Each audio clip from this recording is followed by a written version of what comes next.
Who is Craglan, a rapper? Somebody's got like a rapper. Somebody opening a Twinkie?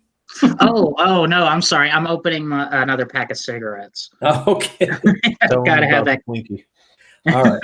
And we are live on the Indie Dave Comics channel. I, of course, am your host, Indie Dave. We have got a big group of people today. We're gonna say, let's see, we've got Clint from Sweetcast. Hi, thanks for having me. A little bit about his book, Downcast. We've got Inzane, and we're gonna talk a little bit about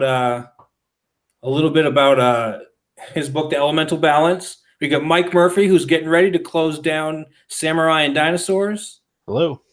And let's see, we got VD on, and he's going to talk about his book that he's getting ready to put out.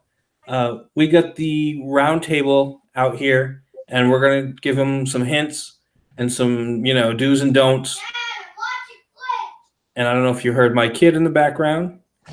Let's see. So yeah, and so we're gonna bounce some ideas around and make sure we can get him going on a good start. We've also got Matt Trin here in the audience. Yep. Or, I'm sorry, not the audience in the round table. So he's the editor on he's the editor on my book. Outstanding. All right. Awesome. And I also am part of the Mythoverse Kickstarter that was funded last week. Were you fully funded? Yep, fully funded. Actually, about $259 over. Nice. Good job. Nice. Thanks. All right. So we'll talk about yours too. I don't actually have the link to it. His is going to be 8 months late. And so, don't worry about it. I had a discussion with my artist. We're going to make it 5 years. Yeah. They're going to keep adding 13 more pages to it. No, but it'll be a couple of weeks. It'll be a few weeks before it's done. Let's see. All right, let's see here. I'm gonna get something done real quick. And let's see. We'll do this. Nice. All right. So let's start with Sweetcast here. We're gonna go to yours. Where did I put it? There it is. Let me share my screen here. Do that. Share screen. And all right. So we're looking at Downcast right now. Why don't you tell us a little bit about Downcast? Yeah. So Downcast is a story about a brother and sister that live in this floating city. So they're blue-collar teens that they get the power of gravity by chance. And you can imagine in a floating city, if you have the power of gravity, that's a pretty big deal. So they decide to exploit that opportunity to try and save their father from prison. Well, that's cool. And are you the writer? Yeah, I'm the writer. All right. The artist is Ignacio Lazaro. All right. It looks really good. Let's see. And you were funded. Let's see. You are 28,111, 374% funded. That's awesome. So Yeah. that's and that's in demand right now still. Yep. All right, so make sure you guys check this out. It looks really good. Look at this right here. I saw this on your was it your pinned tweet? Yeah, probably. That's a really cool picture right there.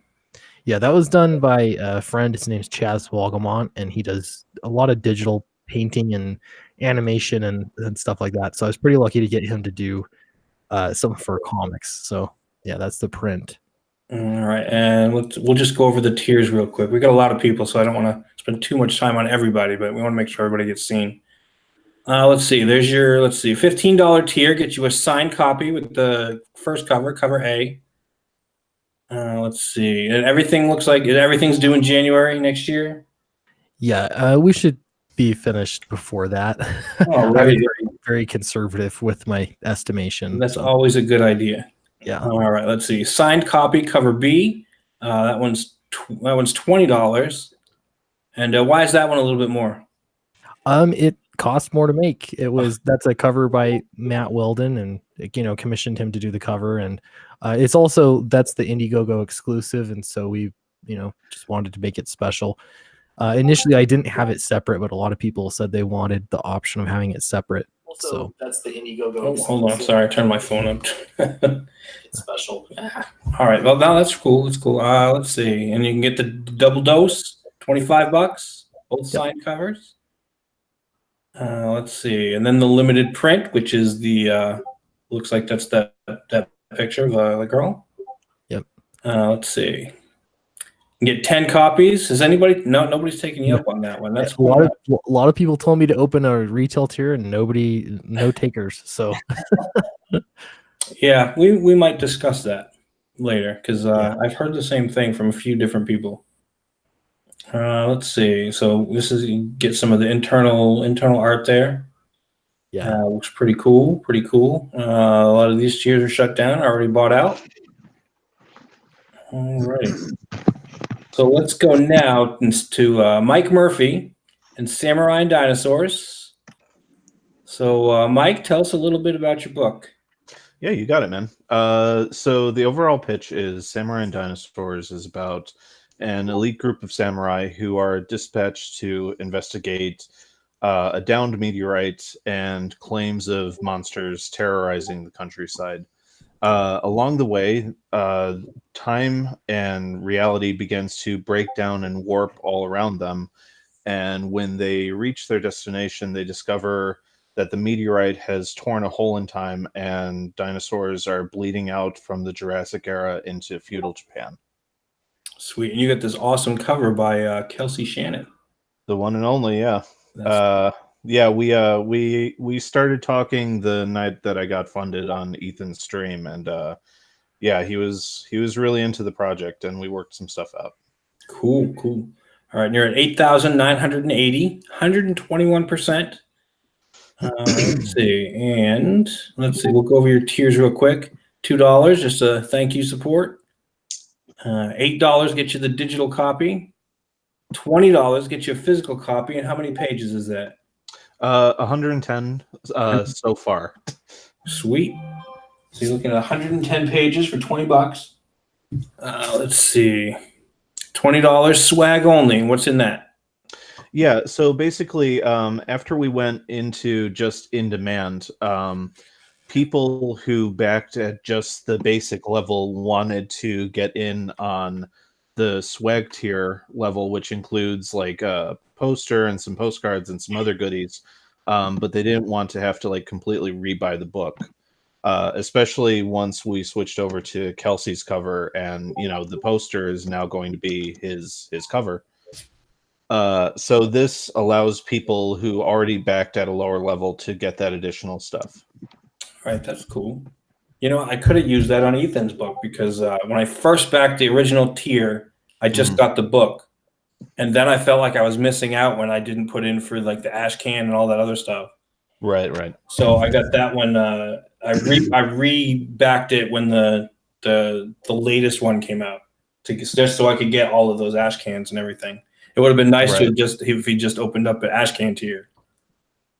Yeah, someone made the suggestion to me, and I'm like, oh, well, that makes a whole lot of sense. And yeah, I had it up pretty much the same day. All right, so let's see. Digital printed prequel. Tell us about that. Sure.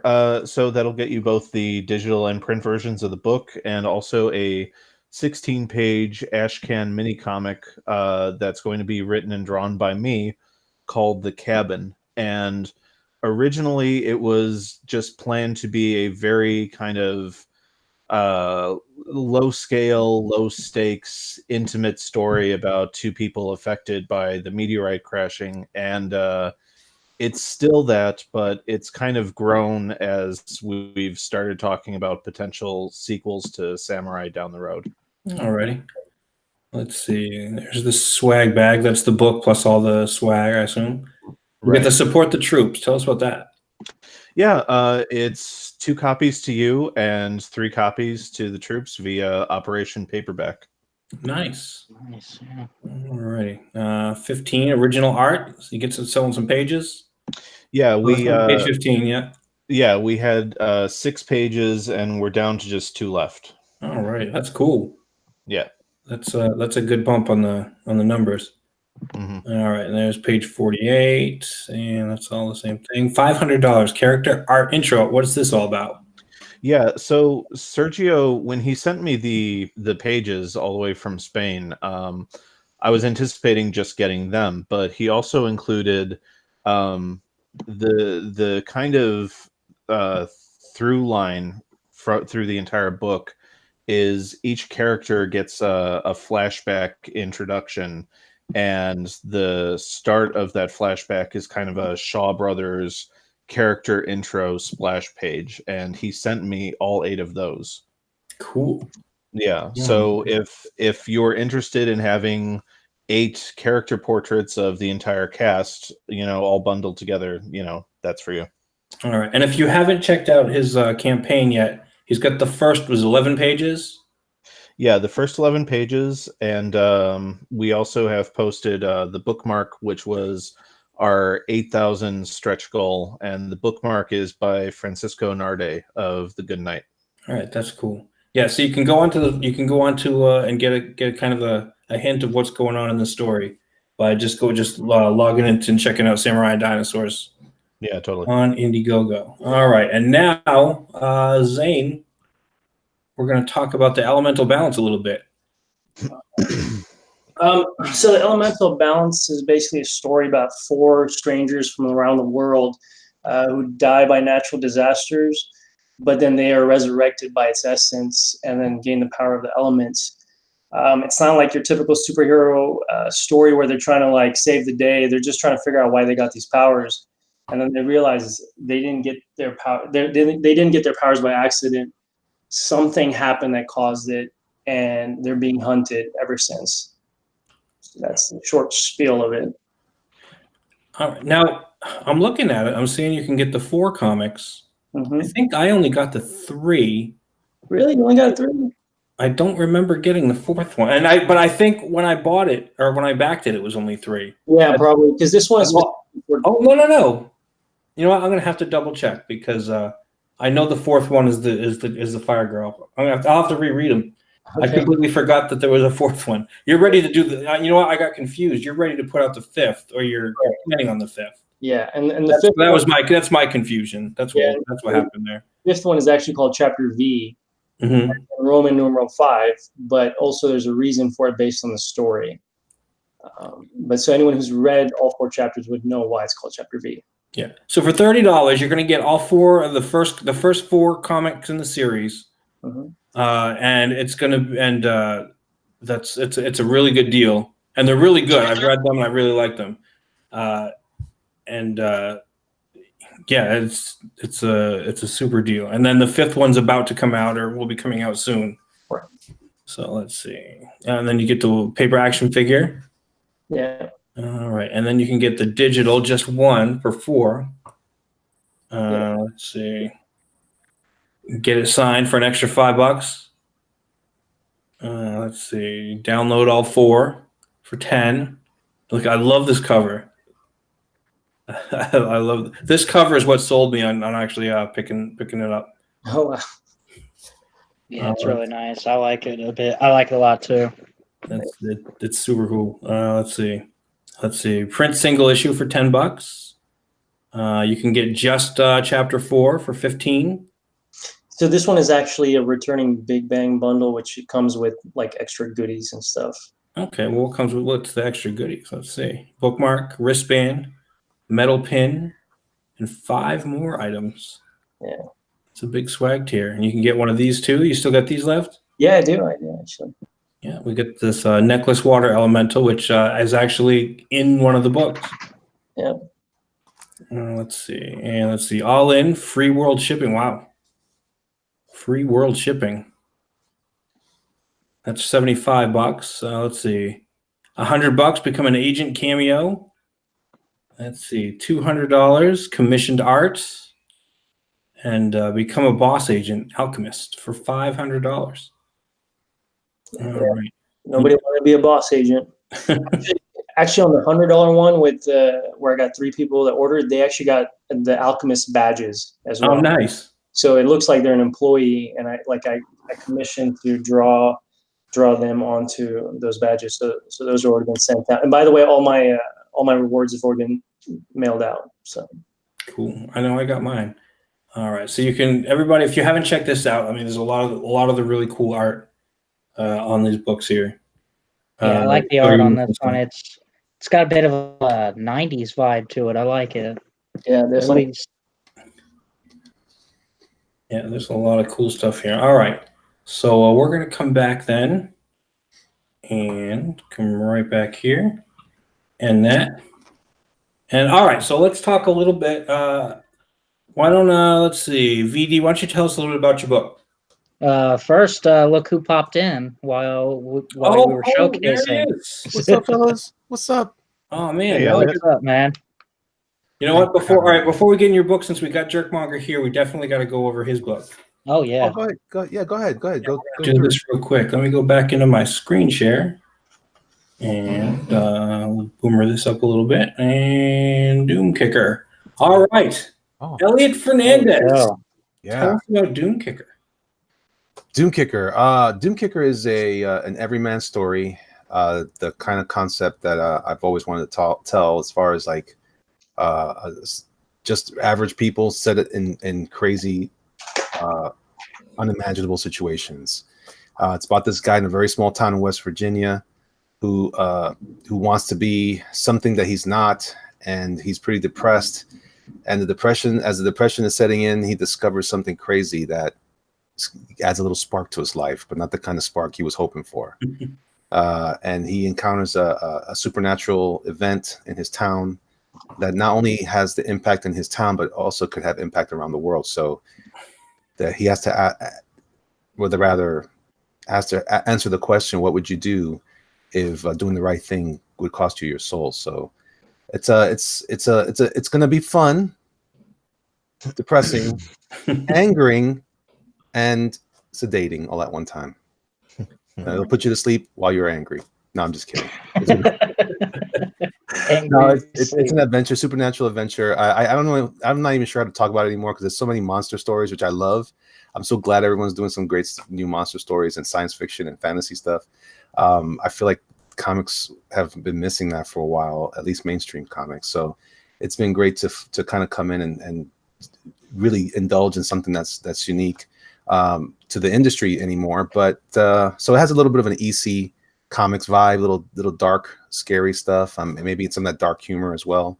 But it definitely will be kind of lean towards younger readers, not necessarily all ages though.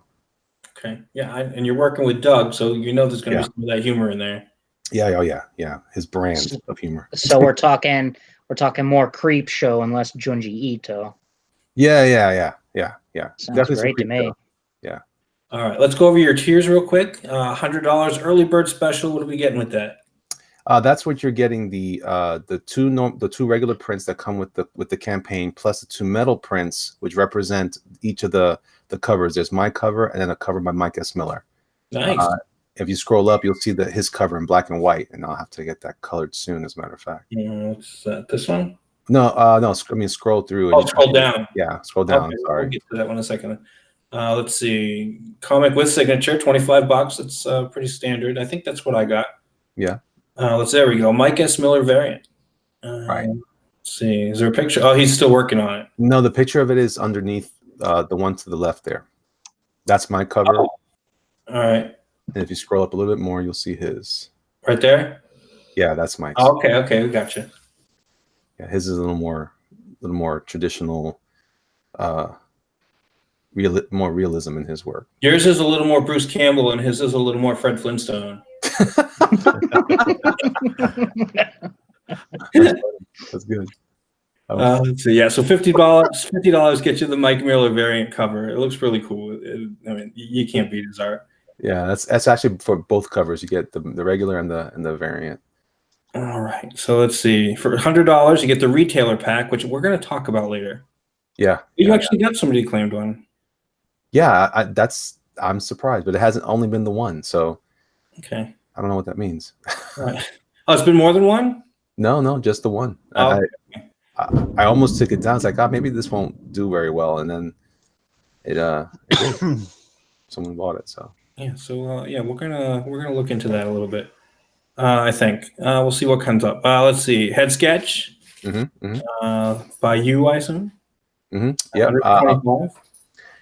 And so originally I had a separate perk where it was going to be a head sketch of the good guy and the bad guy, Hank versus the evil. So, but people did not pick up that one in the individual perk. They bought it in the double pack. So I'll be drawing almost like a head-to-head type concept for that. Okay. Let's see, Hank versus the evil head sketch. That's the one. Yeah. All right. So if everybody goes and checks it out, you'll see a lot of the really cool, line art, pre-color, a lot of reds. Yeah. This looks really good. I love the art, man. I really appreciate that. Thank you very much. He looks like a fat Bruce Campbell too. I like that. Yeah, and I've been meaning to tell you, Elliot. Like, I don't know if you've ever read it. It was a while ago. Tonally, it reminds me a little bit of Route 666. It was a cross-gen book.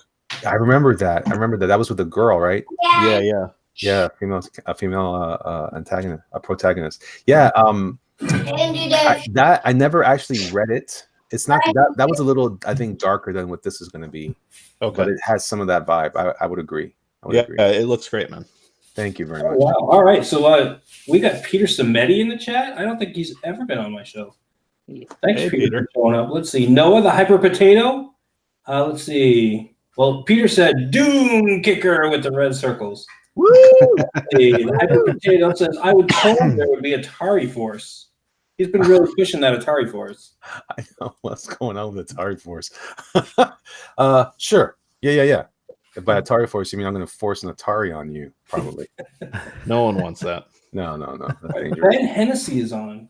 Ben Hennessy's in the chat. Ben, what's going on? For me, Elliot. Hey, Ben. Well, we'll talk later, Ben. Yeah. This is all everyone's been super supportive. I'm so excited. Little chubby kid from Tampa, Florida. Go figure.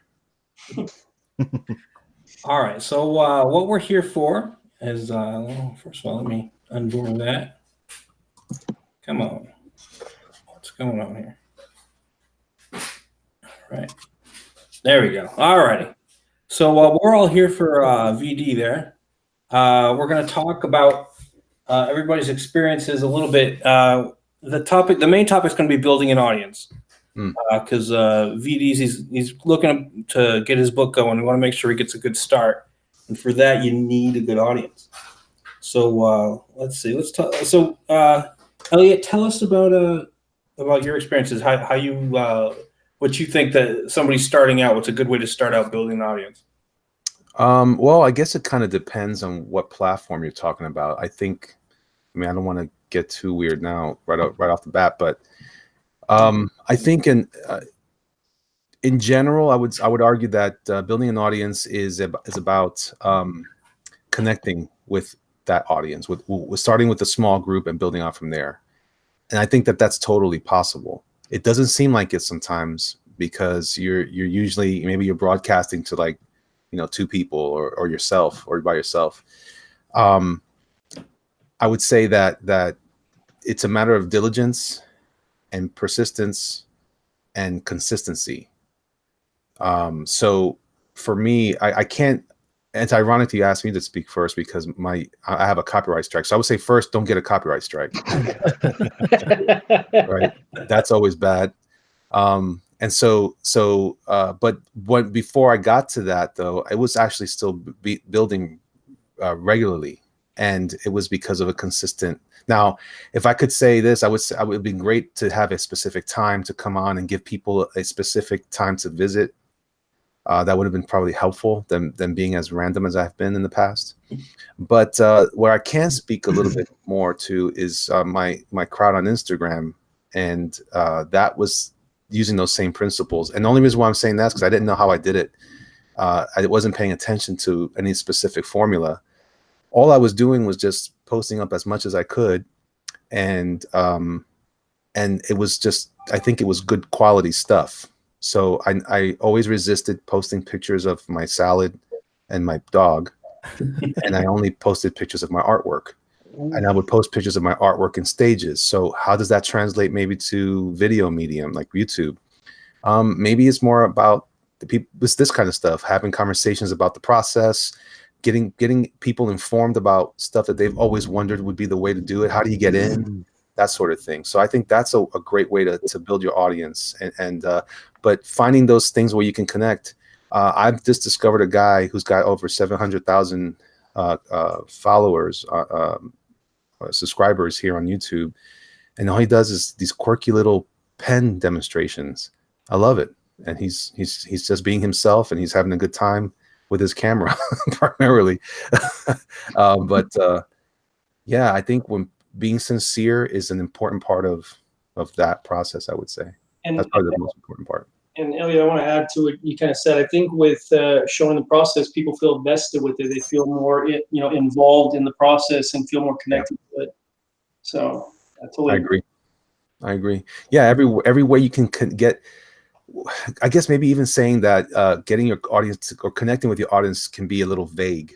Mm-hmm. It can be a little nebulous, but it means even that maybe it might be worth it to create something with your audience, so that they. I mean, that's challenging from a copyright perspective, but still, if you can find a way to build it with them and not by committee, but find a way to lead them into the process, that's an awesome way to get people excited. It's like what you would do in a normal situation. You have a party and play a game, and get everybody talking. That's kind of the goal, I think. I'm a big believer in being really interactive with the audience. Let everybody in on the secret. Let everybody be the insider baseball guy with you. Know what's going on. Now, Sweetcast, Clint, you seemingly came out of nowhere. And I know you built an audience relatively quick. At least it seemed like it. That was kind of the appearance. You kind of came out of nowhere, and you got your book funded. The book looks good and everything. Obviously, you got to have that base. Your stuff has to look good. Yeah. But, tell us what you did to build your audience. Well, so for me, I hadn't started with building an audience. I was really my mindset was to get into comics. I get somebody to give me a shot, basically a publisher. So I focused a lot on the writing, and I'd been writing for years and writing comic scripts and trying to work with artists and all this kind of stuff. And then I really just kind of initially started that I wanted to start a YouTube channel. I thought it might be kind of fun. Maybe I could earn a little bit extra money. And then I stumbled upon basically this indie comic network. And when I did that, I thought, oh, this is possible, with YouTube. So I was just really, really consistent. I started in October making videos every single day. I've missed a handful of days since then, but not many. So very consistent, and my audience really isn't that big. You're talking like I aim for trying to get 1,000 views per video, which in the big picture is not a lot, but that's a lot of people you can advertise to, especially if you're consistent. So for me, I think the big thing is there is an amount of quantity you have to do to learn. And I'm still in that learning process of what kind of content people like. What can how can I give people stuff that they find interesting? And really the only way to do that is trial and error. And so, it might be YouTube. It might be something else though. A lot of people say, I'm going to be terrible at YouTube. Well, you can find whatever it is that you can, you feel comfortable with, but just be making sure to get a lot of it, practice doing it, getting yourself out there. People want to get to know you. And that's however you can do that, that's the goal.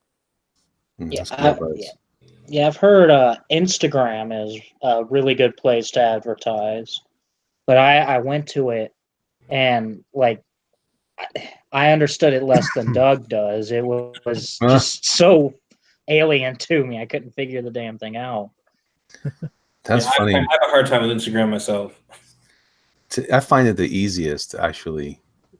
Maybe it's because I kind of give it a very basic, just post. But one of the other problems is I don't think it's. I think some people come into this a little. With their perspective a bit skewed. I don't think there's such a thing as it's an automatic thing. I've been.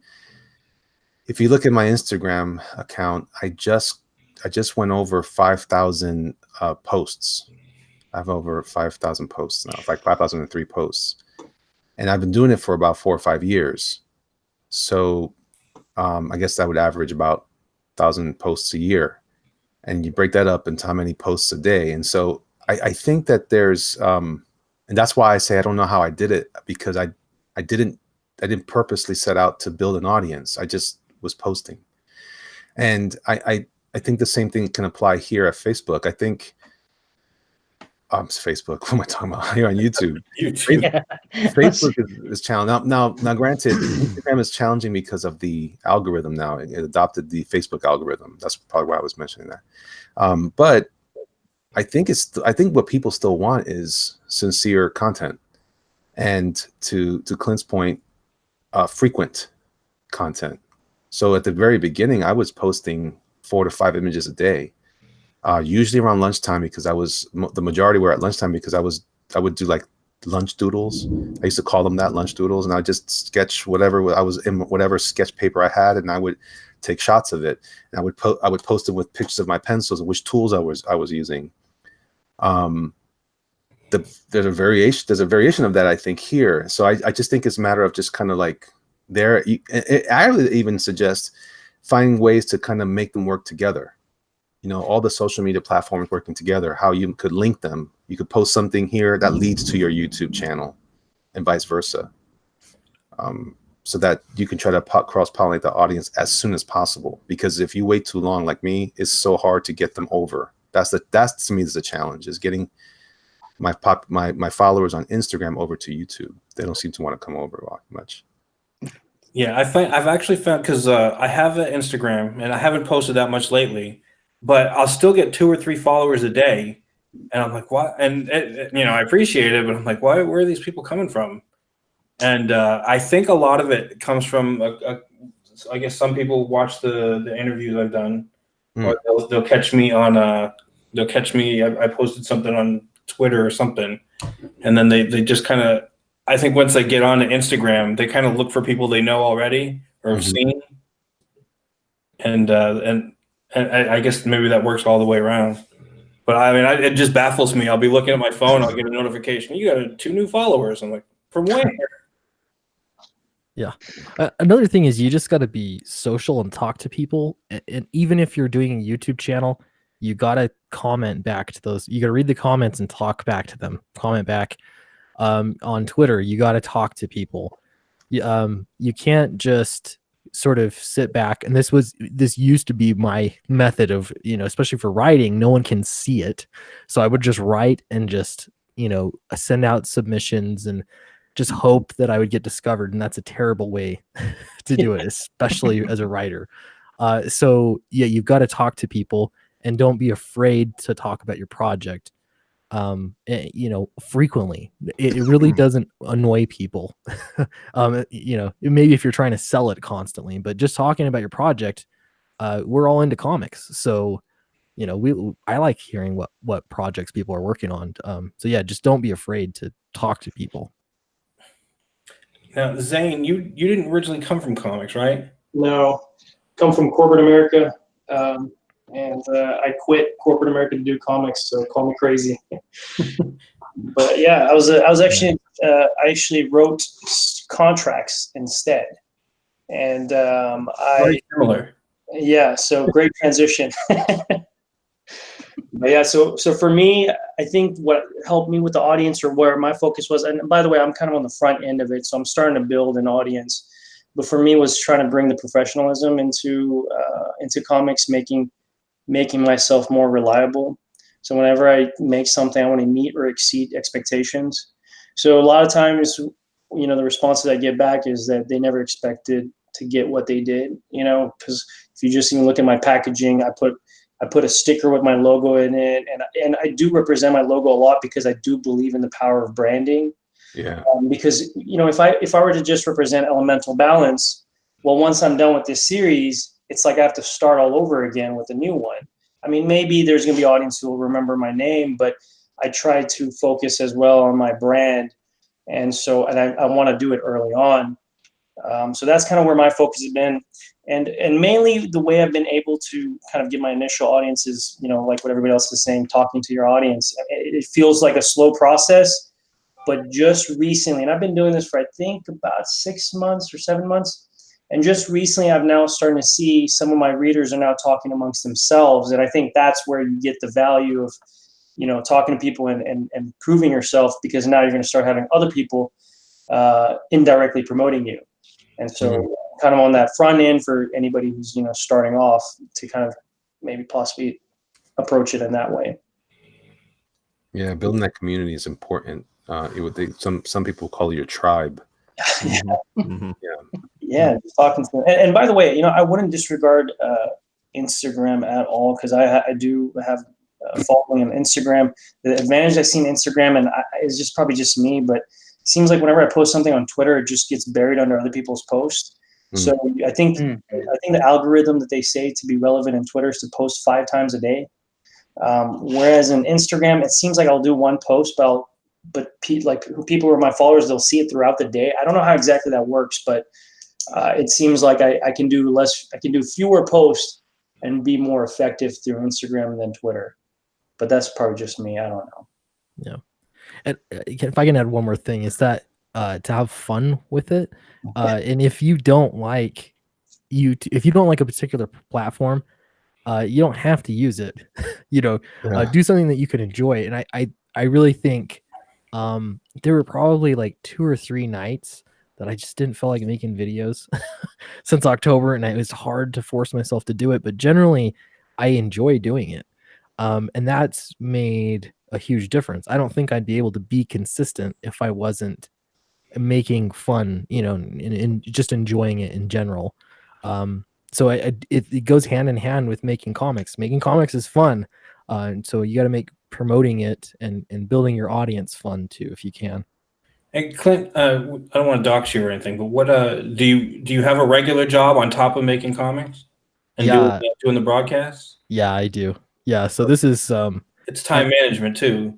Yeah, it's incredible. I actually have I've got a full-time job. I've got a part-time business that I own. Wow. And then now this has sprung into, I actually spend more time doing this than I do my part-time business. But yeah, so it's like I've got 3 jobs right now. It's intense. Wow. All right, in the chat, we've got The Metal. I don't know if you all know who The Metal is, but whenever he shows up, he likes and subscribes every single time. So, everyone be like The Metal. Like and subscribe, and make sure you're sharing this out to people so they can get in on this. I think we're having a good group like this. We're going to get a lot of good information out. Let's see. Epic Sans 1. I know who that is. He's in the next room. Says hello. All right. Let's see. I completely lost track of my question. All right. That's what happens when your kids distract you. Well, we haven't heard from. Did we hear from Mike? Mike, that's right. Yes, I know, and I don't think you'll be embarrassed by this. I know you ran your Samurai and Dinosaurs initially, and it didn't work out. So what did you do to change it the second time you ran it? Yeah, I was just letting these guys run with it because they're way more better at building an audience than I am. Yeah, man. So the first time around, I kind of did everything the absolute worst way possible. And that was a learning experience. So I guess that's a way you could do it, but don't.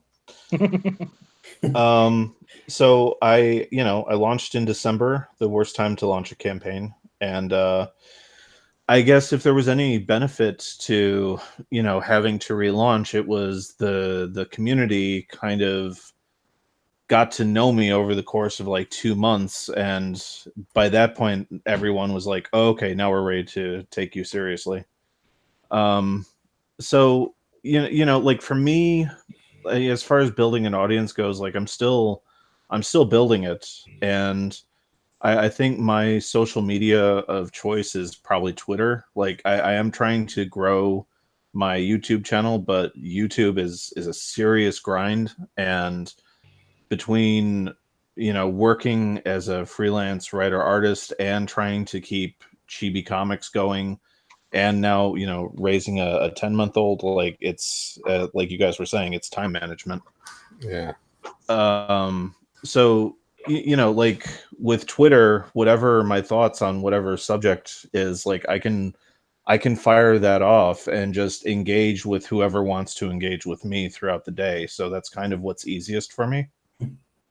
But I know YouTube is vital, and I need to get serious about it. But yeah, like that first campaign, everyone kind of got to know me, and over the past 6 months, like my follower count has doubled. And yeah, it really is that thing of like, you have to get to the point where you have people actively helping you to promote your work.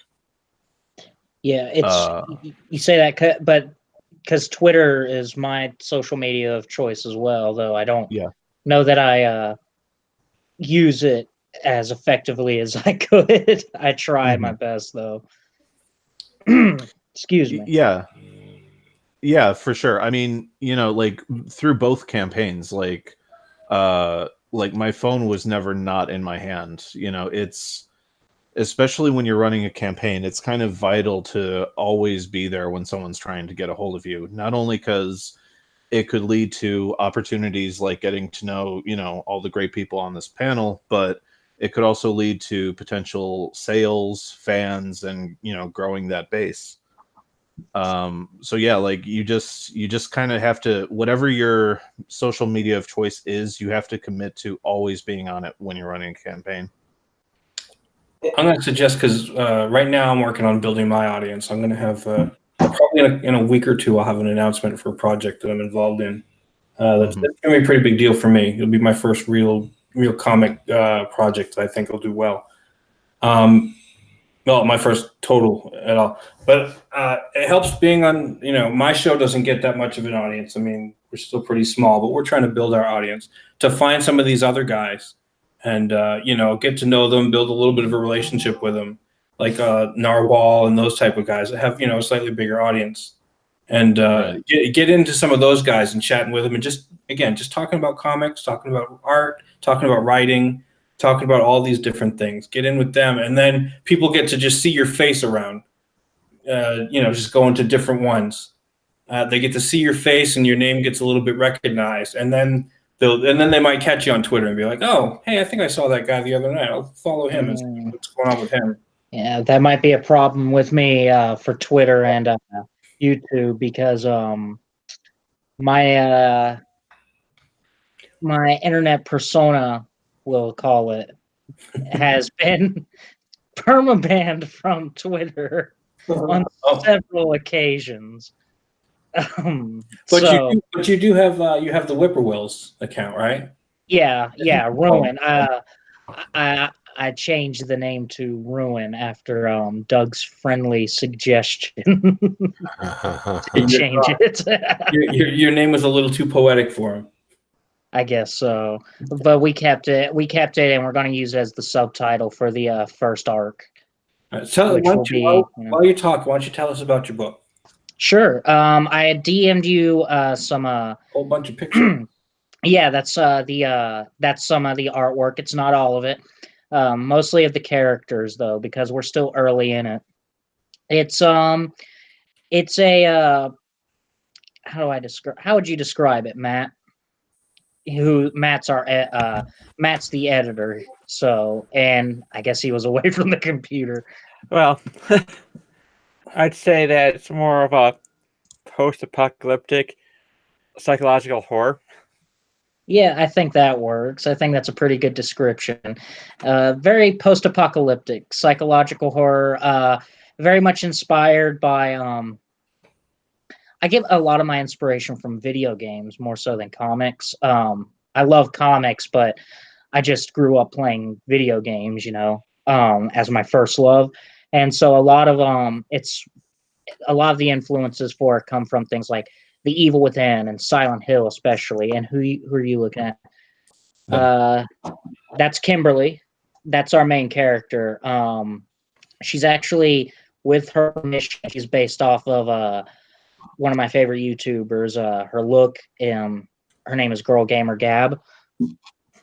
And it's what it's essentially about is the Noble clan, a Kentucky family whose father was the patriarch. Early Noble is a millionaire and a coal miner, and he is a doomsday prepper who has built this. Basically, he built this fortress on the mountainside, and when the apocalypse came down, he got them all into the shelter, and it's them struggling to survive in the apocalyptic wasteland. And his brother is also out there somewhere, so they will continuously have to make expeditions out into the wasteland to try and find his brother Cole. And so they're trying to struggle and they're trying to survive. And there's Early right there, who's spec ops. I forget what kind. We worked out his whole past. He was a Marine, a special operations elite of the elite. And if you scroll down a bit more, you can see why he left the Marines to get into the coal mining business. So that's the didn't fit anymore. Huh? Because his pants didn't fit anymore. You could say that. No, he lost his leg though, and there's his wife Valentina, who is our artist Rosalind is responsible for all this artwork, and Valentina is absolutely Rosalind's favorite character. She really, really just attached really well to her. So, but excuse me while I light this cancer stick. But yeah, that is the gist of it. This family trying to survive and find their uncle.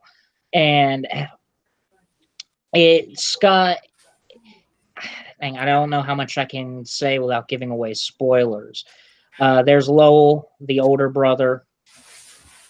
So yeah, that's the essential gist of it. Right now we're looking at well over a dozen beasts that are going to be in there. A dozen angels, they're called. And they're going to be, huh? Those are cool. What? The beasts. Oh, yeah. Yeah. Those guys are the first beasts. Those are the first things that Rosalind ever drew for us. That's the bubblegum head. Before was the skin kite, and I think below him is the clubfoot. And these guys are cool because they are the size of mountains, of the Kentucky mountains. They easily peer over them.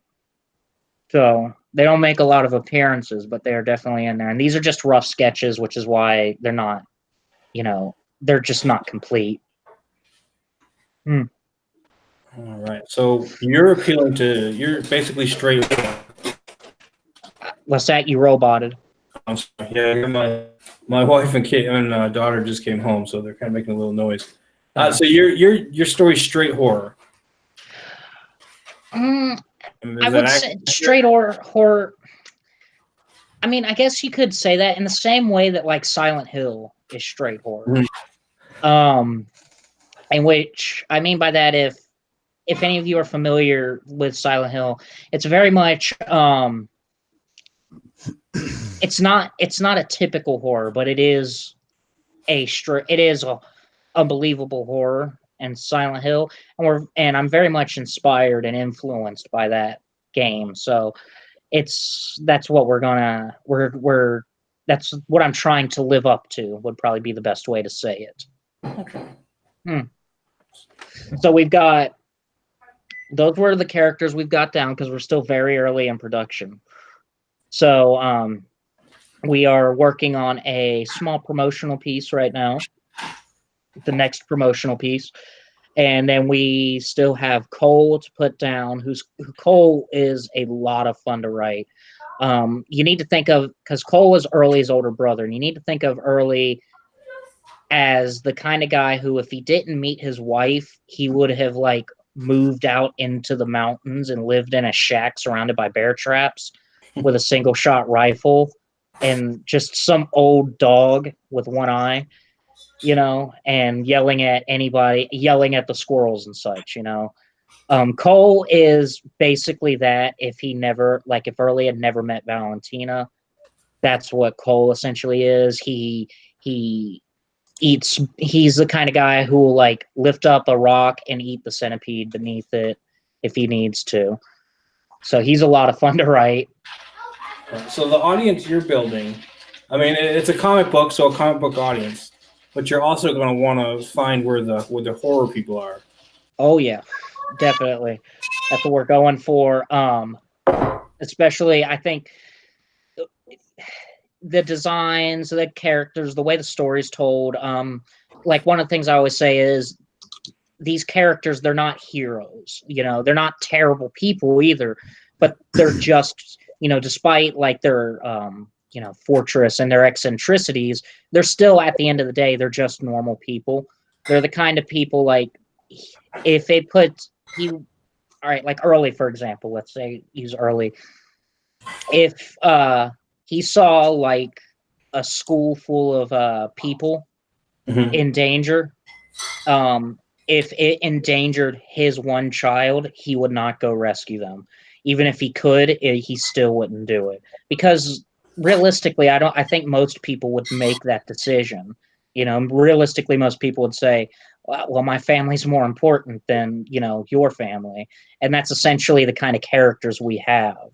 So they're just people trying to survive. And the reason, the impetus for this story was I was watching like I've always watched like in zombie apocalypse movies and such. I've always wondered, well, how would the people like the actual doomsday preppers, the people who actually do cling to their guns and are prepared for like Armageddon and really know what they're doing, how are they doing in this sort of apocalypse? And this isn't a zombie apocalypse, by the way, but that's where the idea came from, and I just sort of expanded out into this. So now we have Ruin.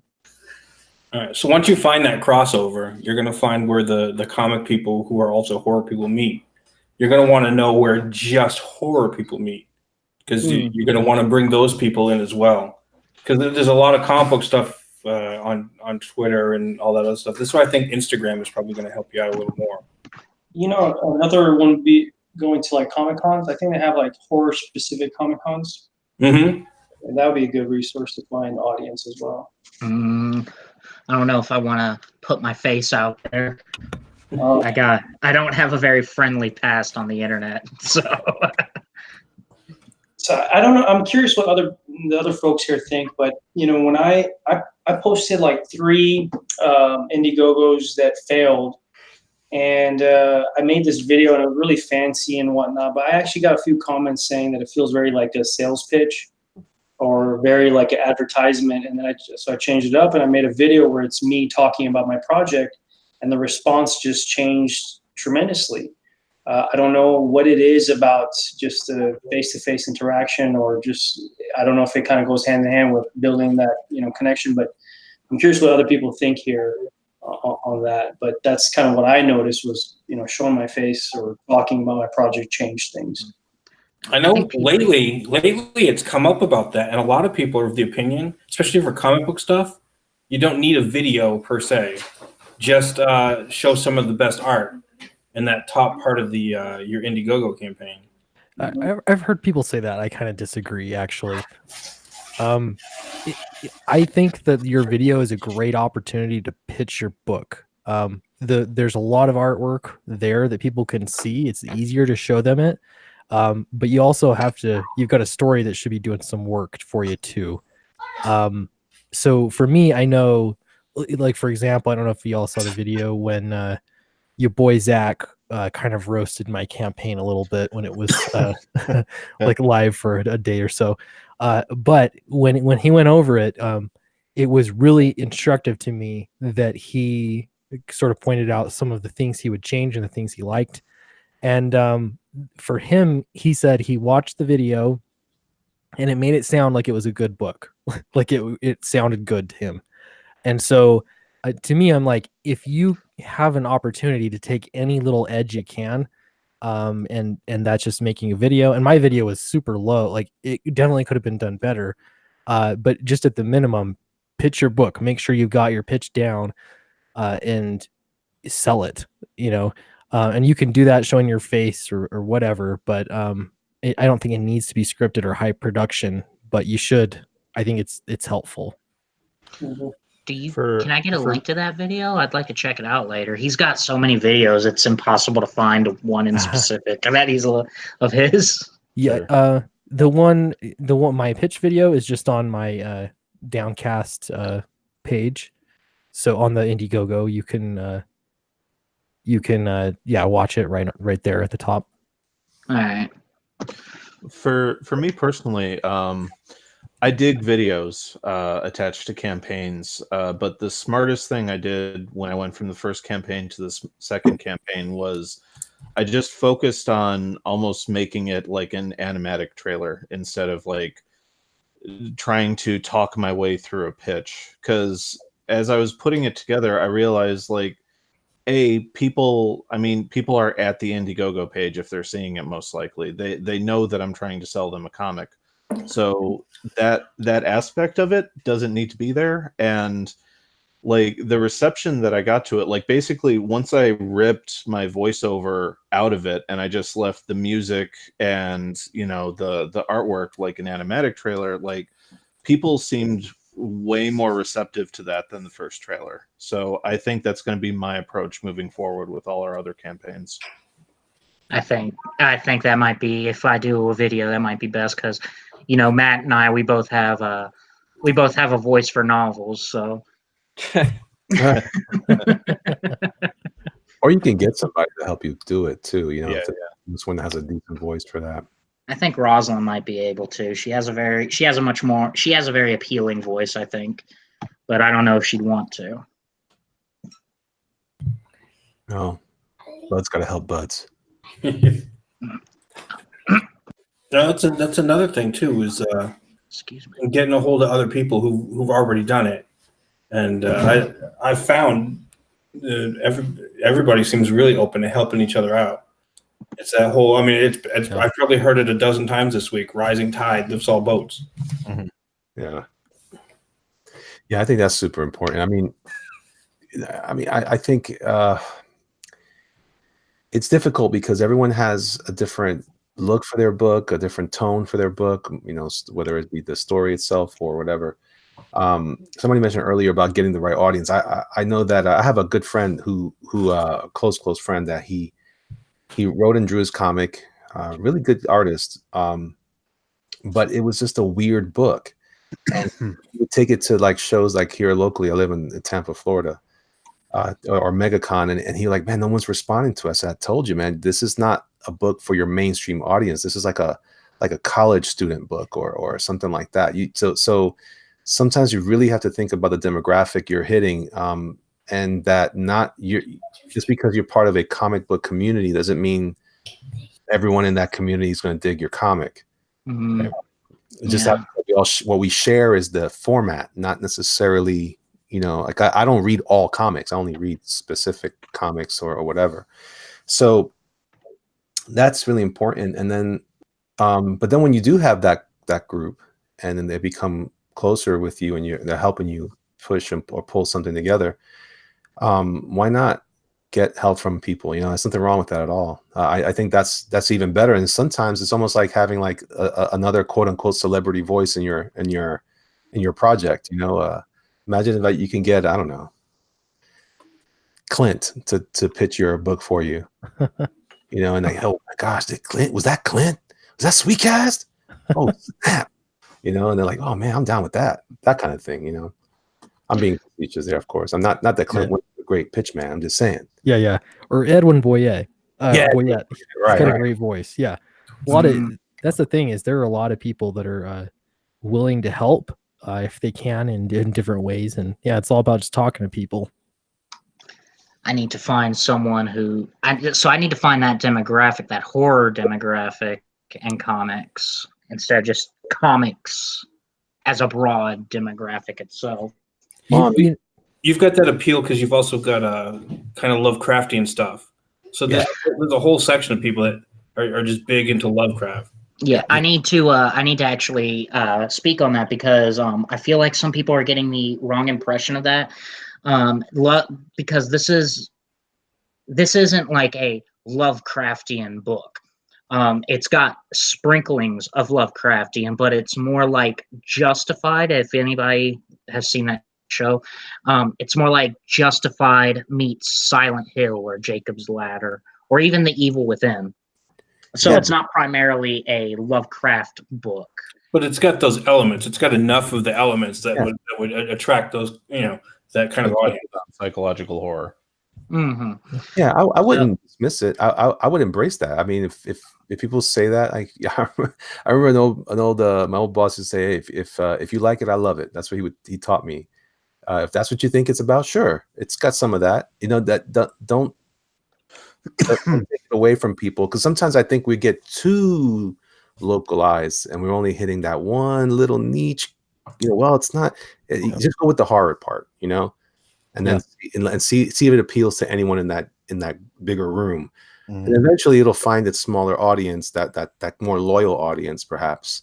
Or maybe you'll convert some people over to, that's a really cool book because of blah blah blah blah, something else. Yeah, and there is I look at movies when you go for like genres and stuff too. You can see what people are interested in and what sells. There's been a big audience for horror for a long time, or a dedicated audience.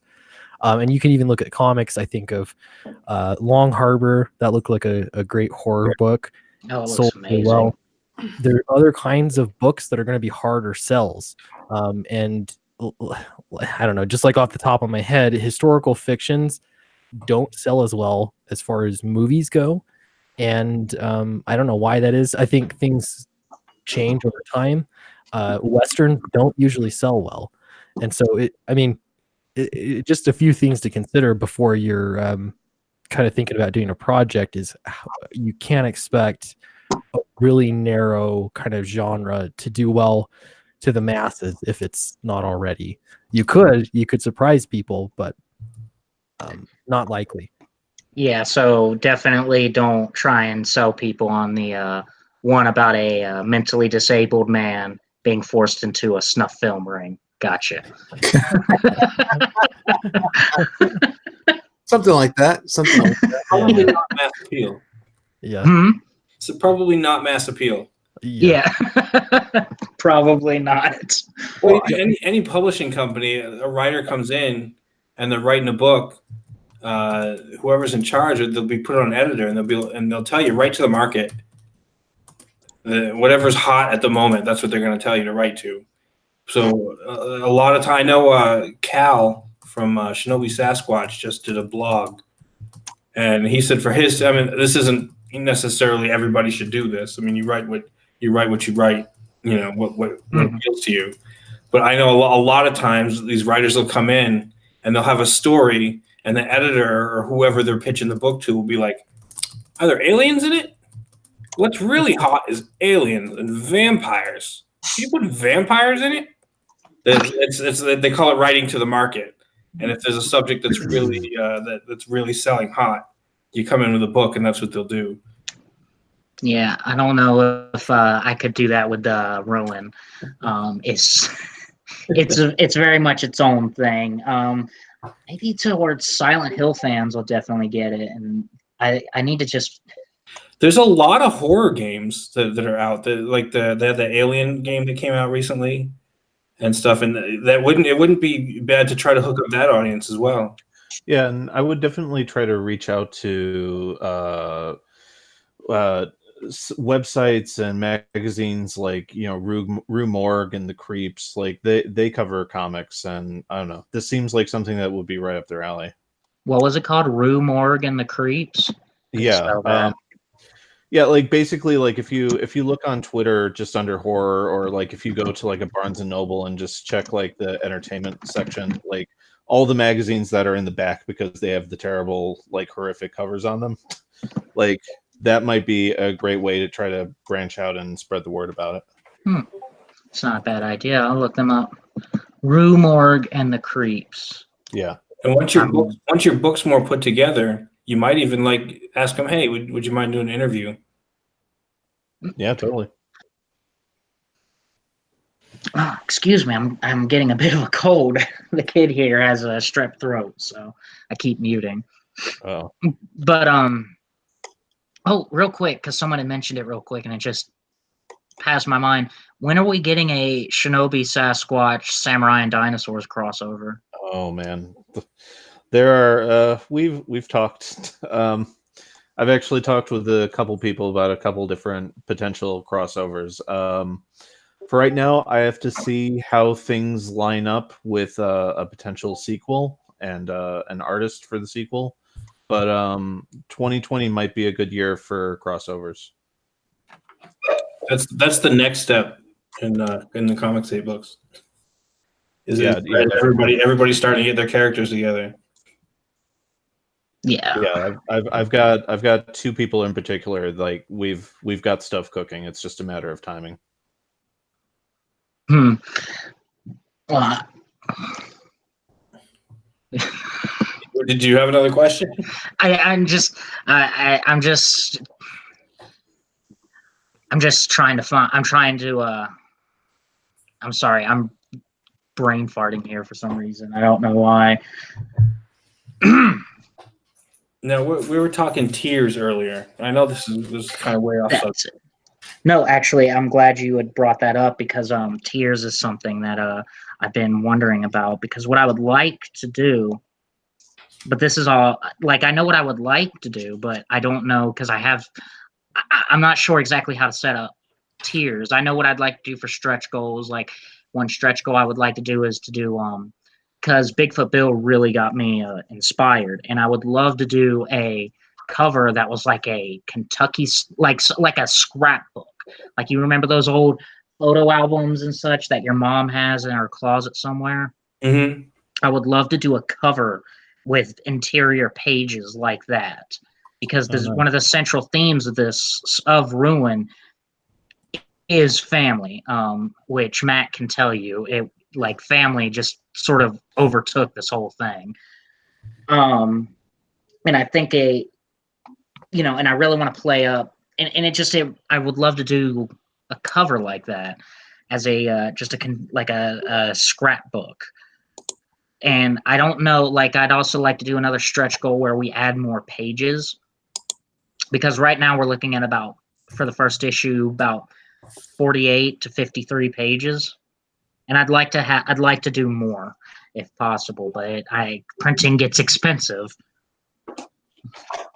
Oh, look at that. Rodwell Stevens just subscribed to me. Thank you, Rodwell. But they're also I don't know, like there are a lot of crazy things going on in this story too that I think people would enjoy. Like in my last stream I was talking with Spork and Bob, and people were really like baffled by the fact like there's no sky anymore in the apocalypse and in Ruin. The sky is gone. People were wanting to know what was on the surface. And I'm not telling people right now, but there is no sky anymore. And people were saying things like, oh, so it's like just a void? And I'm like, no. Oh, so the stars are dead? No. There's just no sky. It's gone.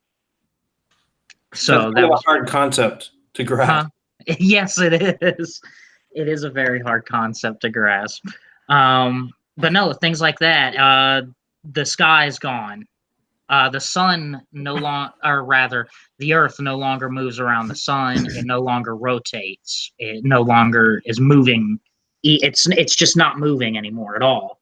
So it's some pretty intense stuff that has happened in this apocalypse, because I wanted to make sure that people knew that this apocalypse, one of the things that always irritates me with post-apocalyptic stories is that how many people survive, so that the apocalypse didn't really seem that much of a threat. Like you look at The Walking Dead, and their zombies in there are a perfect example. They like somehow ended all of society, but then like 50 of them can't beat a white picket fence.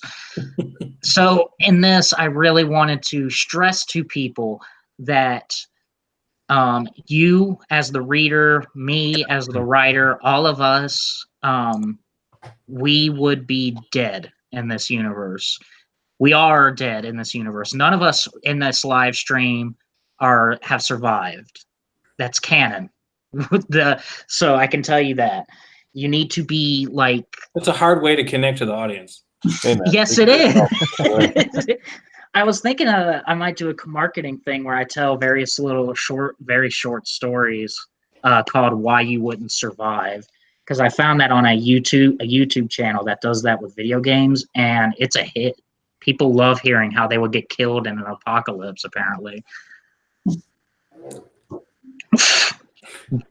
I think people also want to know that your characters have like, I obviously, you know, the apocalypse is a big deal, but that there's a specific goal that they're kind of trying to meet. what is the end game? Well, yeah, because you've got these characters and you can have them, you know, walking around just surviving. But Yeah, if there's no like at least some kind of goal that they're trying to reach, then it's just a bunch of people hanging around. Well, that's one of the issues with the Walking Dead, right? Like when Kirkman first pitched it as the zombie movie that never ended, you go, "Oh, that sounds really cool," but then like 100 issues into it, you're like, "Man, it really doesn't end, does it?" You know? there is an end to this. There is an end to this. The characters do have a goal. Like the main goal is to, how do I put this? Like, you can't survive on the surface. I'm not. This is not a spoiler because but I will say another teaser for the surface. You can't survive on the surface without heavy hazmat gear. You need the hazmat gear, so you can't walk around up there scavenging or anything. So they do go out. They have to go out for various reasons. And the first, the first one is, which is one of the reasons we have a teenage girl as the main character. Imagine being 15 or 16 and you're stuck below ground and your hormones are raging. You want to get out. You haven't seen the sky in like 6 or 7 months. So that's one of the reasons. But also they go out because they want to, early, he needs to find his brother. He very much loves his entire family. And he needs to find his brother who's one of the last people of his family besides his immediate, you know what I mean, like his children and wife, who's still in Lindsay County, who's still in Owl's Holler.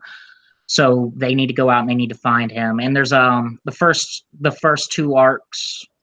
Also, there are reasons for them to go out, and there is an ultimate end game to this. I don't want to give too many spoilers, though, but it's not like The Walking Dead, where it's just constantly dragging on, like my talking is right now. VD, I had a question for you. Is this your first project? It's not my first project, but it's the first one to reach this stage, because beforehand I had sort of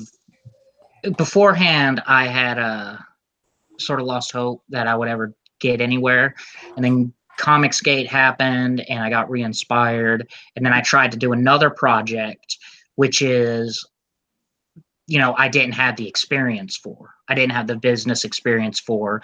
And despite that, I tried to jump into what will be my magnum opus, which is not a good idea considering just the prologue of that story is going to be at least 13 to 15 issues long.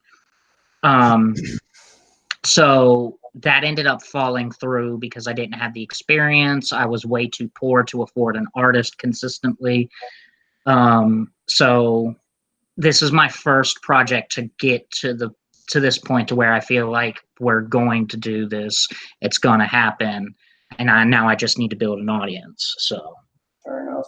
Yeah, the reason why I mentioned that, I was going to say this earlier. I know you were talking about page count, and I didn't hear quite exactly what you said about the page count, but just from someone like who just started off, one of the things that you kind of have to keep in mind is also when you take it to the printer. So make sure it needs to, whatever page count you come up with, it needs to be divisible by 4.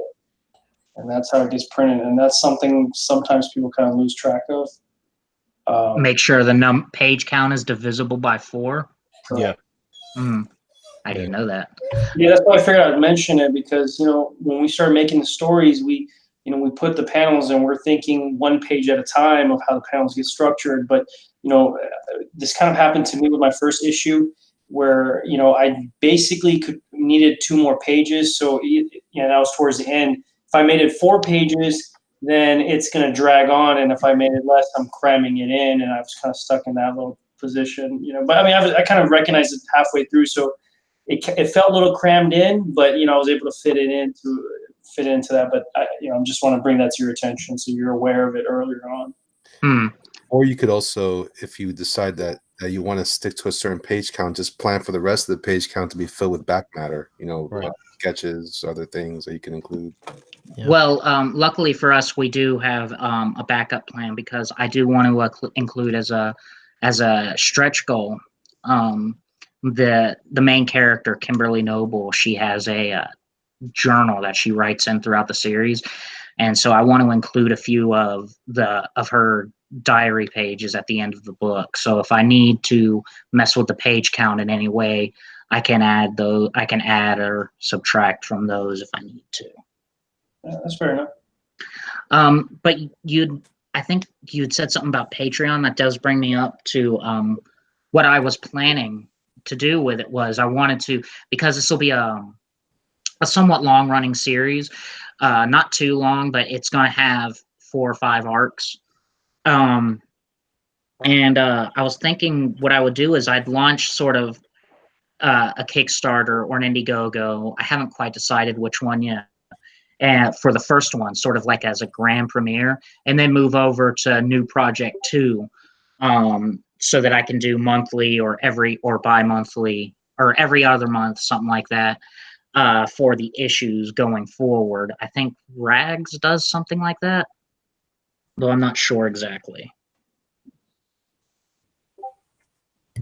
Yes, they do. I believe. I believe they do. Rags, yeah, I'm not sure what Rags does. They do part Patreon and part with the publisher. Right. Is my understanding. It's kind of confusing, actually. Basically, they release an issue every couple of months. Yeah, I saw a copy of Rags in one of my local comic shops, like just on the stand, and I was almost floored. I was like, I didn't know that was a thing that happened. Like, I didn't know they were going for the direct market.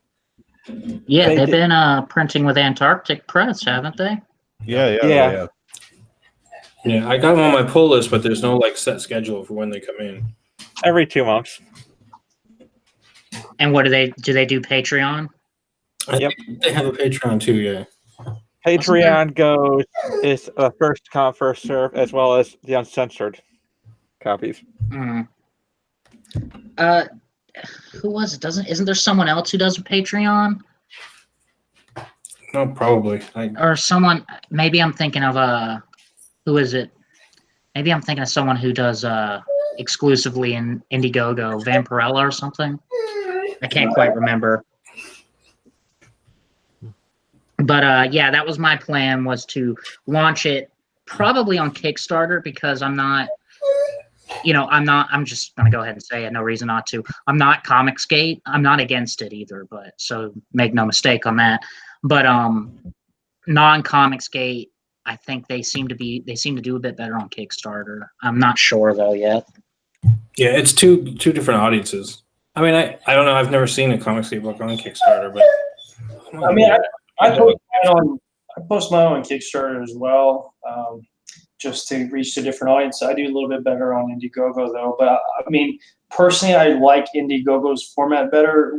Every time I post on Kickstarter, so the main difference that I look at is that with Indiegogo, they tend to charge the credit cards up front, whereas in Kickstarter, they do it after the campaign ends. So if you have 30-day, 60-day campaign, some people don't have the same credit cards. And so pretty much any Kickstarter campaign I have, few of them are just not going to go through at the end just because the credit card didn't, go through. So I personally like Indiegogo better in that way. it's like ghost money. Yeah, exactly. Because people can just, commit to something, and when the campaign ends, you don't necessarily get the funds that you see. And Maybe I'll do a GoFundMe. Tell everybody I have cancer and I need to sell this book to get it. Well, hit all three. There you go. Well, you do smoke, so it's not too far from the truth. I'll tell them I have sickle cell. Go fund me. try both. I mean, I don't think it hurts to try both. Yeah, I've seen it. I've seen more than a couple of people do it. They'll hit up, like I said, because they're hitting up two different audiences.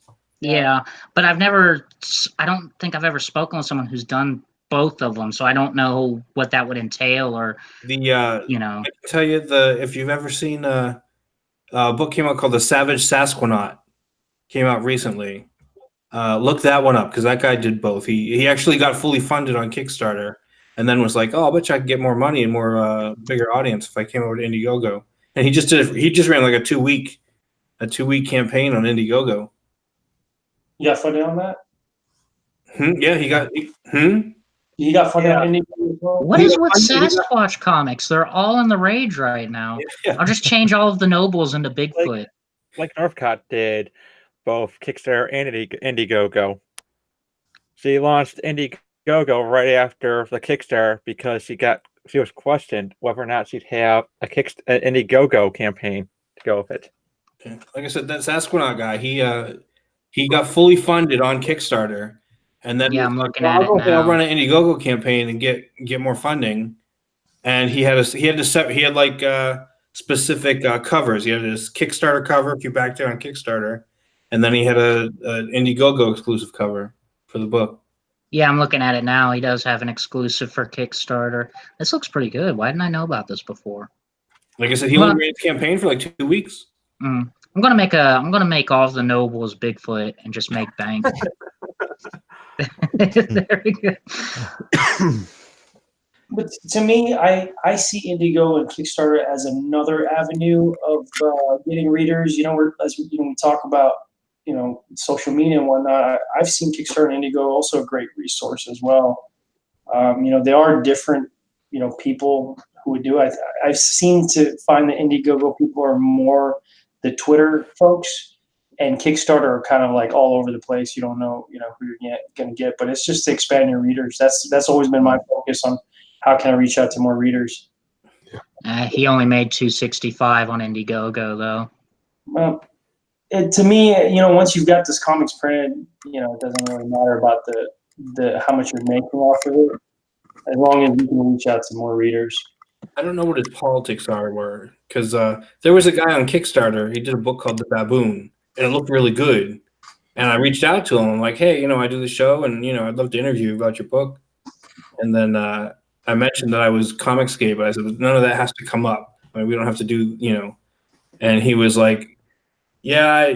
At first, he was like, yeah, sure, I'll do it. And then he was like, I got no problem with I don't get no problem with Comicsgate, but I really I don't want to bring any of that in to the book. So that's why he wouldn't come on my show, is because he thought I was so linked to Comicsgate that it might hurt his book. That's so unfortunate. Yeah, to me, it's like you don't got to fly the flag, but just don't burn it. Yeah, I don't know. I don't do groups anymore. I just sell to whoever's gonna buy. So whoever's interested in it, go ahead and you can buy it. Same. So yeah. Well, I don't know. Nobody to me, the customer. It doesn't matter what the customer believes as long as they find the book that they want to buy it. Well, I mean, I wouldn't say it doesn't matter what the customer believes. Like, if the customer believes that my book should be used as a means of getting children into his van, I don't want to sell to him. Yeah, but I mean, you can't get into every customer's head that way. You just kind of have to assume, they're buying my book because they like it. I'm gonna make them all do CAT scans before I sell to them. That's how I run my campaign. I've had kind of a different experience where I had one of my campaigns, and at that time I wasn't too involved in Comicsgate or didn't know what was going on about all that. I kind of had a brief idea, and so somebody sent a message saying, "What do I think about Comicsgate?" And I was like, "Oh, they're cool. I understand where they come from," and they bought the book just for that reason. And they said because they mainly want to make sure they buy a book where their values align, and not in sense of any kind of politics, but just that, you know, they can have a certain expectation of what kind of content potentially would be in there. Yeah. Almost like become a genre more so that. That actually does bring me up to something though. With Ruin, it's not political, you know, but it does, like, the family.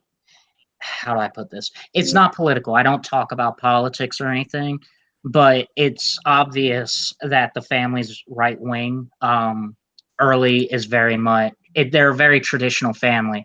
Early's very much the patriarch of the family, and everybody listens to him, does what he says, follows his orders explicitly, things like that. Now that might not sit well with like some extremists. I'm right wing, and my family doesn't do that. Yeah, well, this guy is. You know what I'm saying, though. Yeah. Well, then at that point, you know, it might be beneficial to, you know, and I don't know, it's just me, but it might be beneficial because then people will know that what to expect and to know that it'll align with their values, you know. But just, You can kind of sniff out the creators who aren't, when their descriptions their description of their book isn't about the story. It's about, oh, my character is this color and this sexuality, and then once they start with that, immediately I'm turned off. yeah, I don't mind if that stuff's in the book, but if that's how you're pushing your book, I'm not interested. You know what I mean? Yeah. If the character's gay or, you know, whatever, that doesn't really bother me that much. But if that is the main point of the book, I really don't care, you know, because that's not interesting to me to read all about.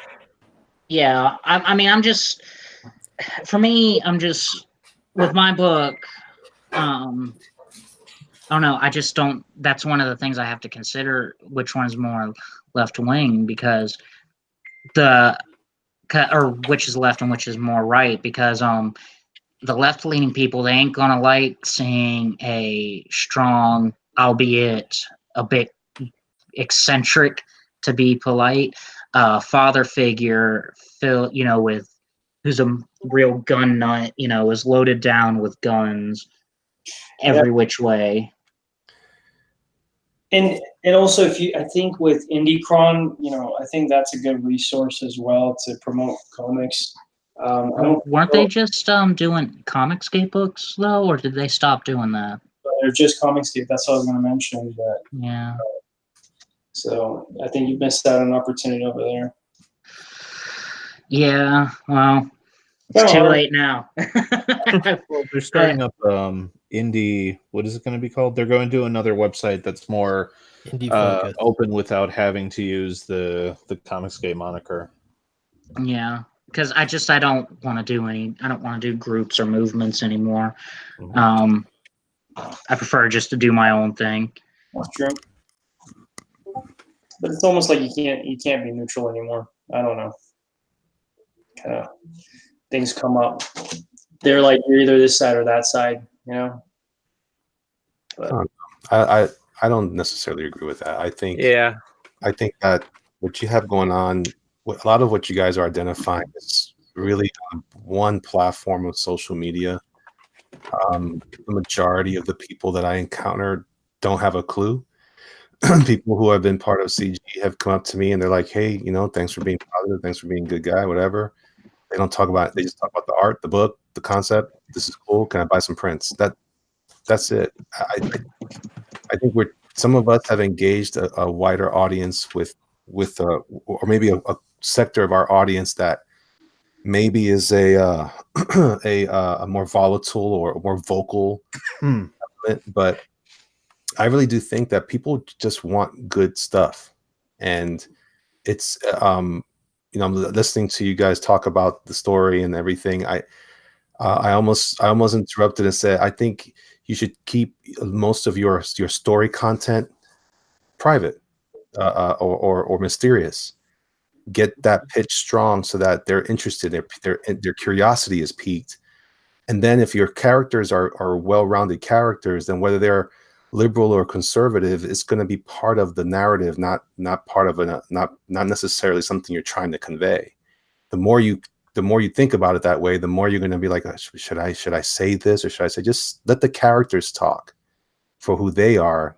And I think that's what part of what a lot of us are responding to in online anyway. I don't care if this character, if I know that there's people in my neighborhood that don't agree with me, Mhm. still in my neighborhood. And so it isn't until we sit down for dinner that maybe that conversation comes up. But until that happens, they're just, hey man, are you, if the hurricane comes through, are you okay? Everybody okay? Everybody's cool. So I think you can be, it's not necessarily being neutral, being story focused.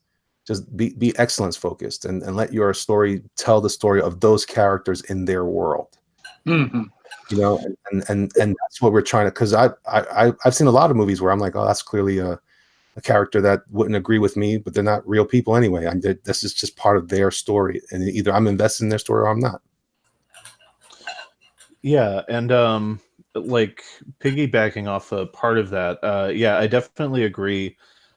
Really get that pitch like honed in and tight, because like one of my friends, his name's Larry Young. He used to run a comic company called AIT Planet Lair.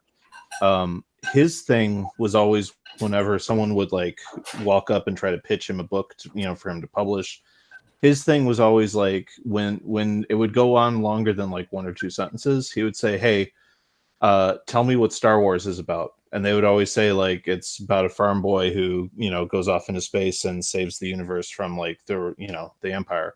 And he'd be like, that's what you need to be able to tell me about your story. And you see that with the like 1 to 2 sentence pitch that's directly underneath the title of all Indiegogos. Like, you need to know your story so well that you can distill it down to like 1 or 2 sentences. And oftentimes, if someone's just browsing through the comic section of Indiegogo, those 1 to 2 sentences are all people are going to see before they really become invested in the story.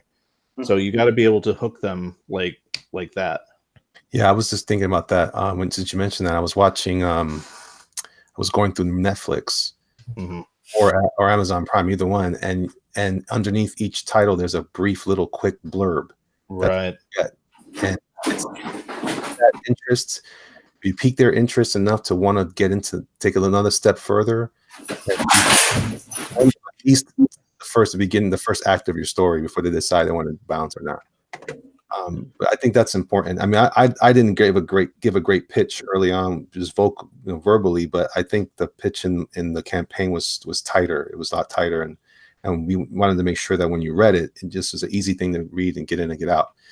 And then, if you don't like it, then that may not be for you. So you don't have to worry about who your audience is then at that point. You're just like, oh yeah, then that wasn't your audience, guy or gal, at that time. Hmm. Just things to think about. Well, there's another thing I'd like to get y'all's opinions on. What do you think about variant covers? Because there are a few people that there's like 1 or 2 people that I'd like to do to get some variant for a variant cover. But yeah, for me, a variant cover was contentious almost. Some people really, really hate variant covers, and some people really, really like them. For me personally, I don't have a problem with variant covers as long as they are not at the expense of a local comic shop. So for me, I have 1 variant cover, and I think every time ever I do a campaign, I'm only ever going to have 1 variation. So I've 2 covers total, max. And the nice thing about that is it actually allows you to do a bigger print run. And so, because a lot of people are going to want both covers, so it's been really good for me. And I'm sure I could sell more if I did a 3rd variant cover, but I don't. Like, that's where it starts. I feel like it kind of gets into exploitative. taking advantage of people. But I know there's a lot of varying opinions. So, and I actually have to dip out real quick. Thanks for having me on. Hey, you're always invited. Thank you. Appreciate it. Well, thanks for showing up, man. God bless. Yeah, sorry for ducking out. See you guys. See ya. Yeah, I actually, I guess it depends on the way that I've been observing the marketplace. I have a business partner. We talk about this stuff all the time, almost to the point I don't even want to talk about it now. But I'm just kidding. A lot of what I'm seeing in the market is that the secondary market can drive your business up. I guess it kind of depends on what you're trying to do. If you're trying to just if you're just if you're a comic book purist and I'm like, I want my comic to be out there, then maybe you don't want to have that. But if you're trying to build this up as a business model, there have been a lot of success, and I'm not even talking about anything that I'm aware of. In the Comicsgate thing, I'm talking about like in the general populace of comic book creators. Some people are doing really small runs and then making a living doing that because they'll put in multiple covers. So it really kind of depends on what you're trying to achieve. If you think that you want to have a more like, this is a comic thing, this is my project, it's done, or I want this to be branch out to other things. I'm not saying that they're necessarily exclusive, but I don't think it hurts you to have that thing. I think the customer who doesn't like the extra covers, they will be buying that many covers anyway. But the other guy who wants to take that, maybe resell them on the secondary market, that there is such a thing as a secondary market. A lot of us don't even think about. So that's just something to embrace if you like.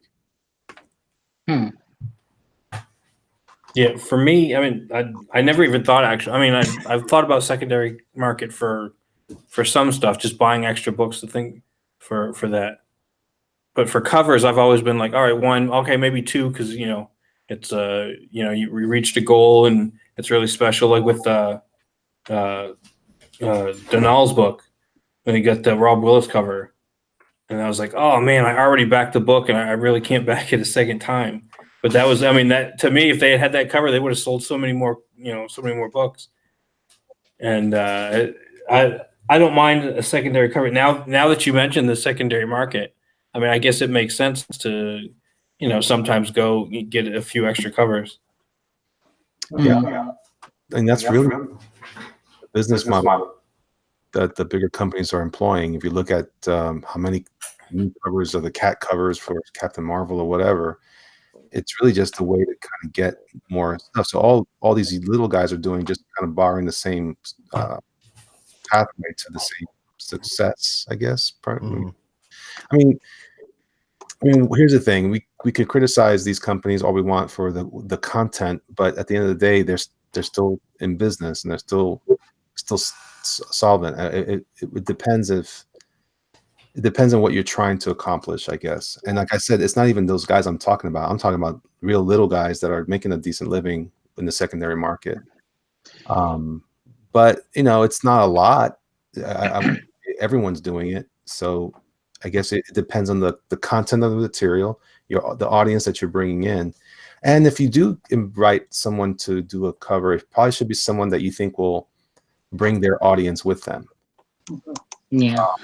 Well, I know that for me, I just like variant covers. I think I'm one of the few people in the comic community who just likes them for their own sake, and I would love to like get someone to do a variant cover, but most of the people I want, I can't convince them to do a variant cover anyways. Like Doug, I can't get Doug to Naples to do it. As a reader, I don't mind variant covers as long as like I have access to the cover in question that I want to get. Like it's not a thing where like I have to buy all three to get the one that I want. And I don't know, like as a professional, like I'm kind of hesitant on alternate covers because like when Kelsey came on and provided the cover for us, I could have run that as its own cover, but I saw it and I'm like, no, like that wouldn't be fair. Like I don't know, there's something about it where it's like that wouldn't be fair to everyone who backed, and like here's like the cover that I originally pitched, and now here's this absolutely gorgeous cover by Kelsey that they would have to either cancel or back a second time. So I just made the call to like make that the main cover.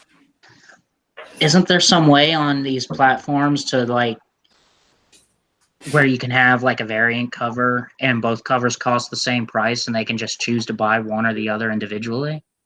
Well, there is, but in my situation specifically, that wasn't really a possibility because Kelsey came on after the campaign finished. Yeah, so if I do a I don't variant think- cover, I'm going to want to make sure that I have it at the start of the campaign. Yeah. But I don't think it works like that for Kickstarter, though. I think Kickstarter, you're gonna have to separate it. Indiegogo gives you the option for, like, you can have different options in there. Are you talking about like having it in the same tier?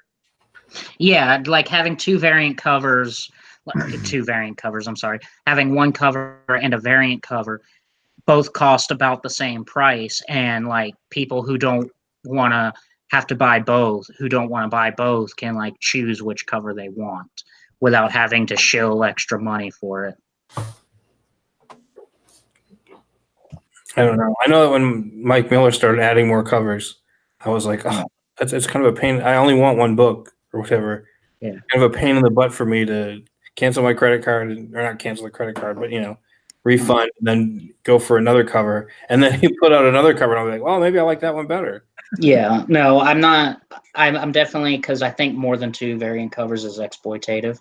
But yeah, I'm glad y'all pointed out to me. I definitely am going to have one if I decide to do it. Have one ready at the start of the campaign. Problem is finding someone who can do it, because I can tell you now, we already know what the cover is for the main cover is for this book, and it's gonna be great. I'm really looking forward to having Rosalind put it down. Matt can attest to that. He knows which one I'm talking about. About how far ahead, how far along until you decide you're going to drop whatever Indiegogo? That's the question, isn't it? Well, right now we started. Let me give you a bit of a boring history here, but it we started this. I brought Matt on initially because this, compared to the other projects that I want to get into, this story is very, very young.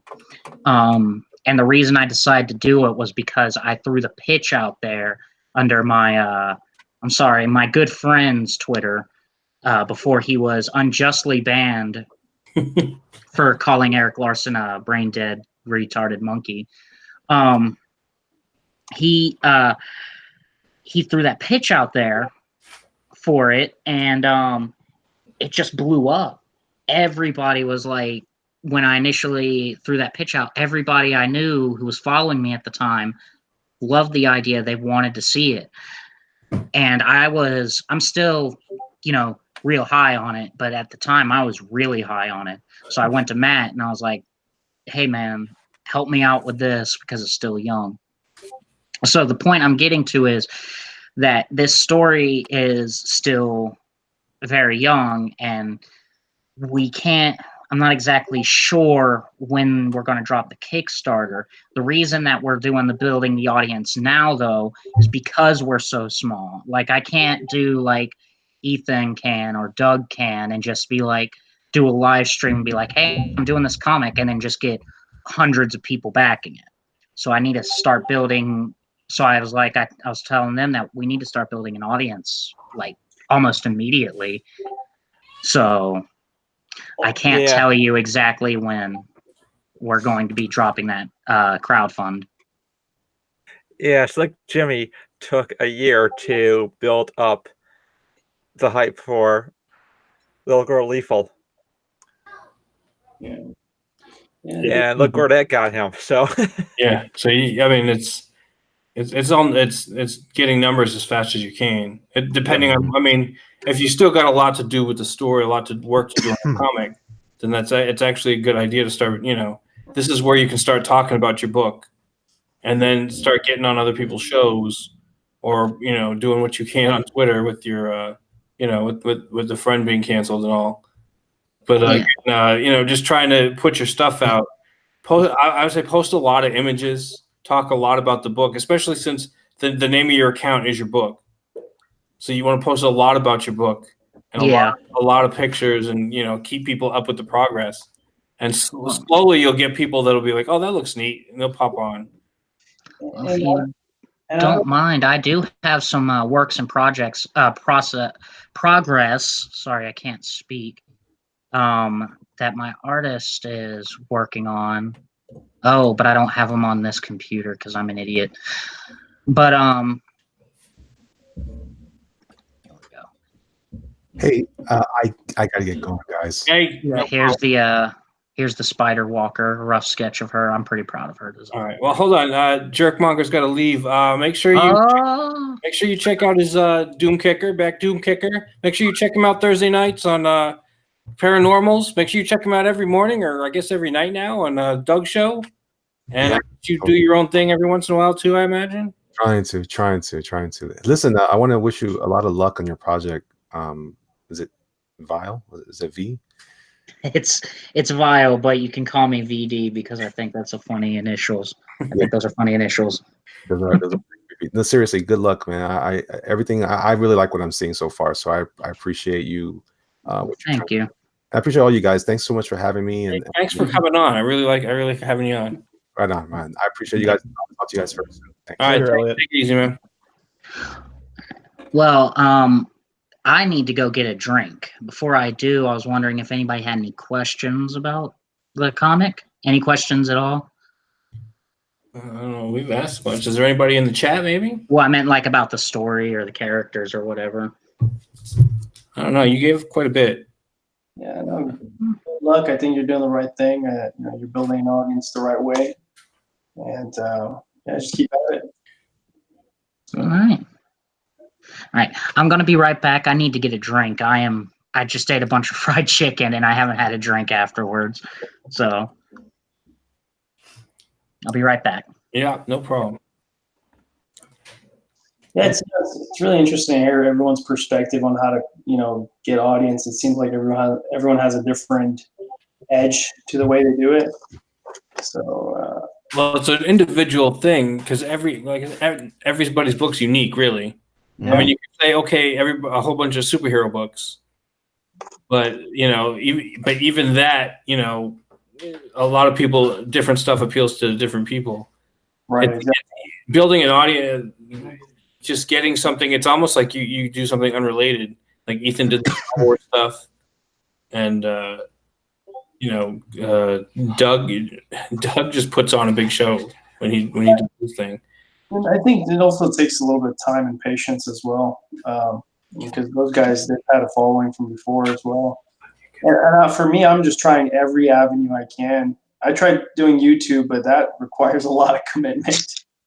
So it's been tough to keep up with YouTube. But I think one that I'm trying to start now is to start going to a lot of Comic-Con like conventions, like indie Comic-Cons versus the bigger ones, and see how that works out.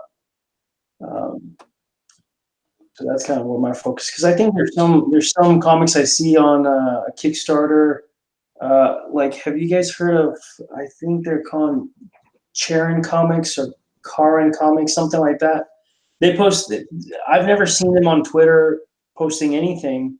But whenever they get on Kickstarter, they do pretty well. And I don't know how they get their audience, but whenever I talk to them, they get their audience basically from their mailing list, and they go to conventions. So that's their take on it. Mailing lists. I'm back, by the way. Mailing lists. I've been hearing about that. How do I set one up? Because I'm an absolute retard, and I don't know how to set up a mailing list.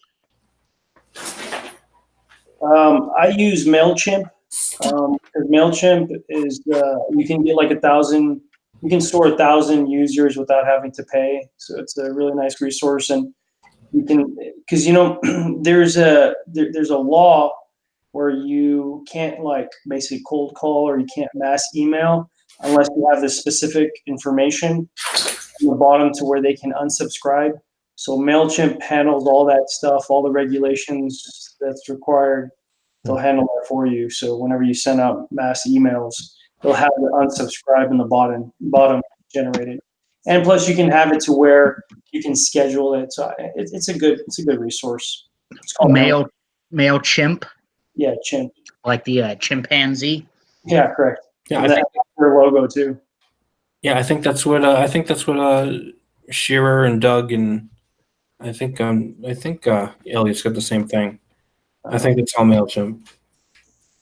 MailChimp marketing tools, because I I would know I've love seen it. I know to I've seen send it. just I would love to just send just piles of promotional material to people's front doors, just drop it in there and just harass them into backing me. I won't stop sending all this until you back me. And I just want hundreds of thousands of letters just sitting on their front door. That doesn't work as well as you think it might. Yeah.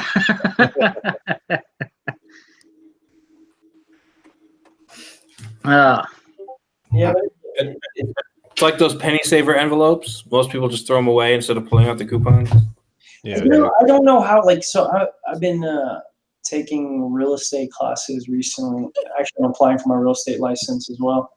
And they tend to make it seem like they're sending out mails is effective. I really don't know if it is. Like, I mean, because whenever I get anything in the mail, if it's not a bill, I pretty much throw it away. Yeah. Well, those like I said, those coupon things. I think there's like a 3% return on the high side. Yeah. So it's a lot of paper in the landfill for almost no return. Yep.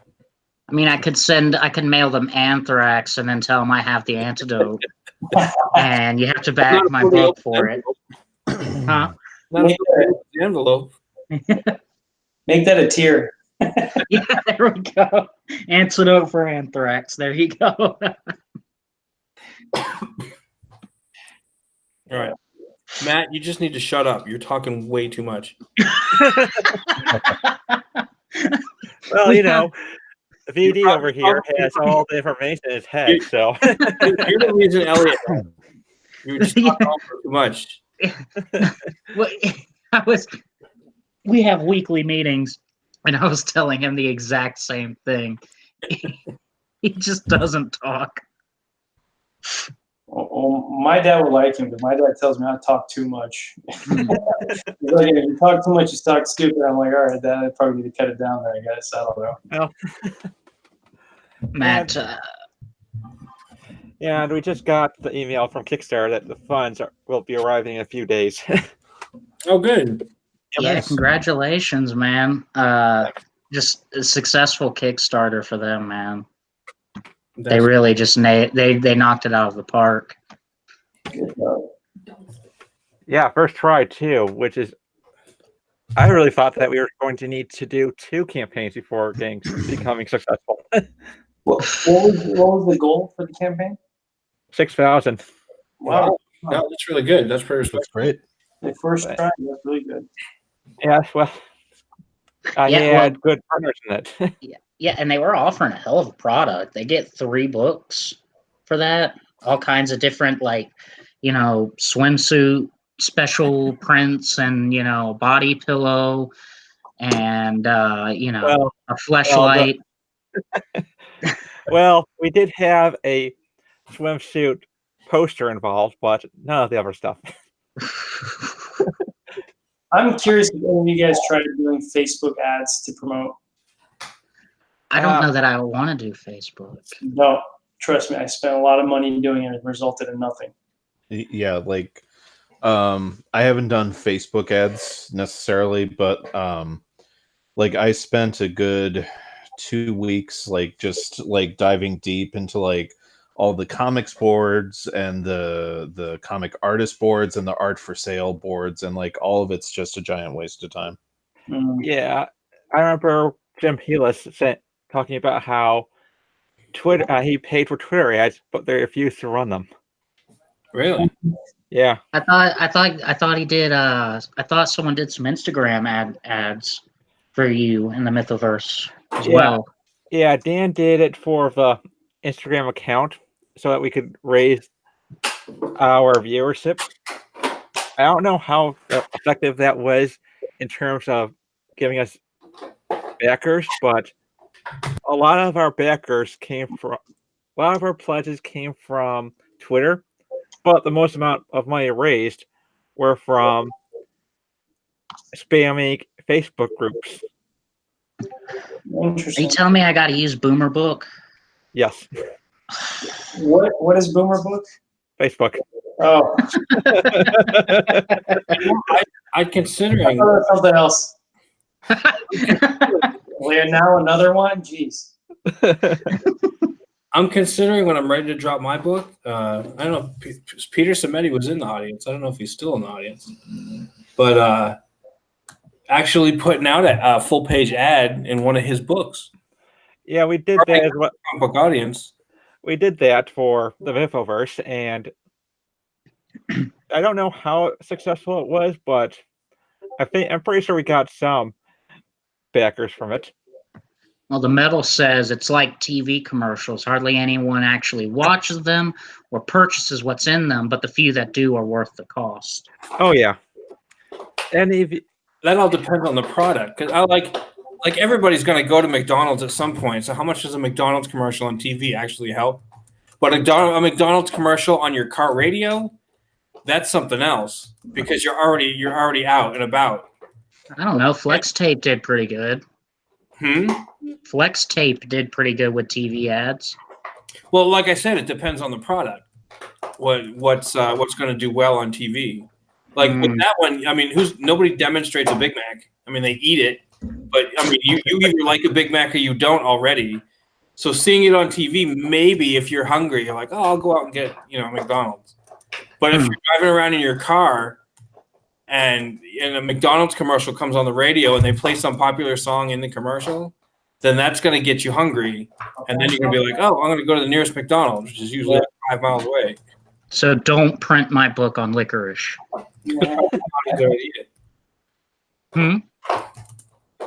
that would be a unique thing to do, but I don't think anyone wants you to do that. Why not? The story would become part of you forever. Until it passes through your system. Well, they talk about when we're promoting to kind of create a buzz, and basically that buzz is just having people hear about it, and maybe the first go around that they hear about it, it might not mean anything. There's this concept in marketing that someone has to see you 8 times to trust you. So it's just a matter of getting it, if they see it a lot on their, let's say Twitter, they see that somebody promoting or somebody retweeting, if they see it quite a bit, then that also can make people interested. It's about creating the buzz. You just freaked me out with that marketing thing. Dude, I don't know why, but it's just embedded in me. I after going 5 years of school in business, it's just embedded in my brain. So you're the go-to guy when it comes to business stuff. I'm gonna have you on again. Well, I actually had a video on how to look for suppliers because I order my comics from China, and to me, I want it to be a resource for comics folks to really reduce their costs because the odds are already against us. Mm-hmm. When we're talking about with paying our artists, and we have to pay the artist first. Right. The writer, whoever's funding it, gets paid last. So the concept in business of there's 2 ways to make money: either you raise the price or you decrease your cost. That's the 2 ways. And raising a price means you're not going to be competitive, so decrease your cost. Yeah, our next campaign in August, while we're fulfilling Samurai, we're looking at about a goal of about 5,000, and 2/3 of that is going just to pay the artist. Yeah. So let me ask y'all, because someone had mentioned a while ago of posting artwork frequently to social media, and one of my things about that was I'm a writer, and I can't draw for nothing. So I can only afford to pay my artists about once or twice a month. That's not enough to do a frequent daily upload of something. So that's one of my issues. I was wondering if anybody could have any solutions for that. Well, I'm also a writer. I mean, I can draw, but it's not that great. But so what I typically do is I'll like, let's say if my artist sends a rough sketch, I'll post a zoomed version to one panel. So let's say your page has 5 panels, right? That gives you 5 opportunities to post something, and then you can post an ink version, then you can post it fully colored. So Right. you multiply it by just zooming into the panels. Yeah, basically, like take whatever content you do have and just stretch it out as much as you can. Now some people are going to catch on to that, but most people are just going to see it as what it is, marketing, and they'll appreciate the hustle, and that might help start to, jumpstart your audience. If you got one iconic image, something that really stands out, you'll post that a few times because you can get away with it because people are like, oh, and it's, excuse me, there was I think Sween's is a oddity book. It really, he has the characters really, it really stands out, and it caught my attention right away. I'm like, oh, who'd this guy be? I haven't seen anything from him, and every once in a while he'll post the same pic. I mean, he'll post other stuff, his updates and things like that. But every once in a while, just pop that same picture up, and you're getting a whole new audience from people that might not have seen it initially. Yeah, like almost every post that I make about Samurai, we use the Kelsey cover because A, why not? And B, because there's always the chance that someone's going to see that for the first time, and that's what's going to hook them. And this kind of reminds me, and this is a little bit off topic, but for us, yeah, we're looking at that same image several times, and it might get redundant to us, but to somebody else it's new. And I feel that a lot about like my pitch. Like I get tired of saying my pitch because I hear the same thing over and over again, but then I'm telling it's the first time they hear it. Yep. It's this weird thing. You got to seem excited about the pitch when you've already like kind of like tired of it. Yeah, that's something that really, really shows up when you're on, a show like mine or like any of these other shows. Is you got to be upbeat, you got to be enthusiastic about whatever it is your project is, because it shows in your voice right away. Nobody's seeing your face, or at least they're not seeing my face. Mhm. And if you're not upbeat and if you're not really enthusiastic about the project, then whoever's listening, they're not going to be that enthusiastic about hearing about it. It's kind of like being in a band. Like you've probably played that song like 400, 500, 600 times, but every time you play it, you're playing it to people who want to hear it. Right, exactly. I mean, a lot of skill sets you'll learn in this business. Right. I've been trying to come up with a good pitch that isn't too spoilery, though. You got to be able to give up some information, not too much, still make it interesting, make it short. It's tough. It's really tough. Yeah, and like Malin says, like in some cases, like especially when you're crowdfunding, like in some cases, don't worry about spoilers to a certain degree because the audience isn't just the audience; they're your financiers, and they want to know in part what they're financing. Like for Samurai, I've given as much as I can of the story away without the main twist towards the end of the book. And you have to always understand that 2 sentences isn't going to cover every detail you want to tell everybody about the book. But it's not about telling them all the details. I mean, you could discuss it, when you're doing an interview or something. But Right. to hook them, I mean, they don't need to know everything. They just need to know a quick grab me, a quick, something that just grabs them.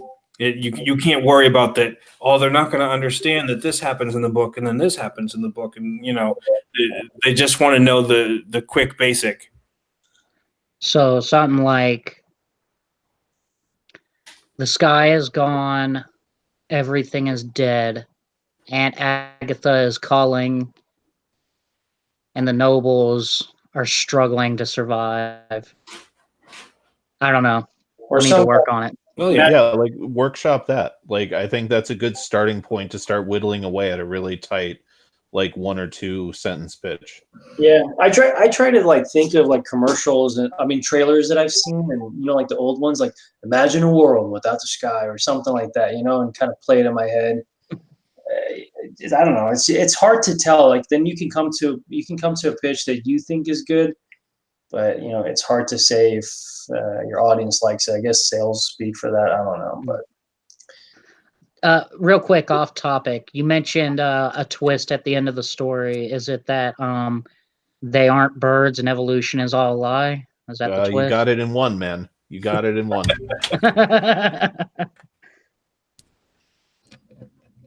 All right, we get the medal in here. He says he generally never gets tired of his own.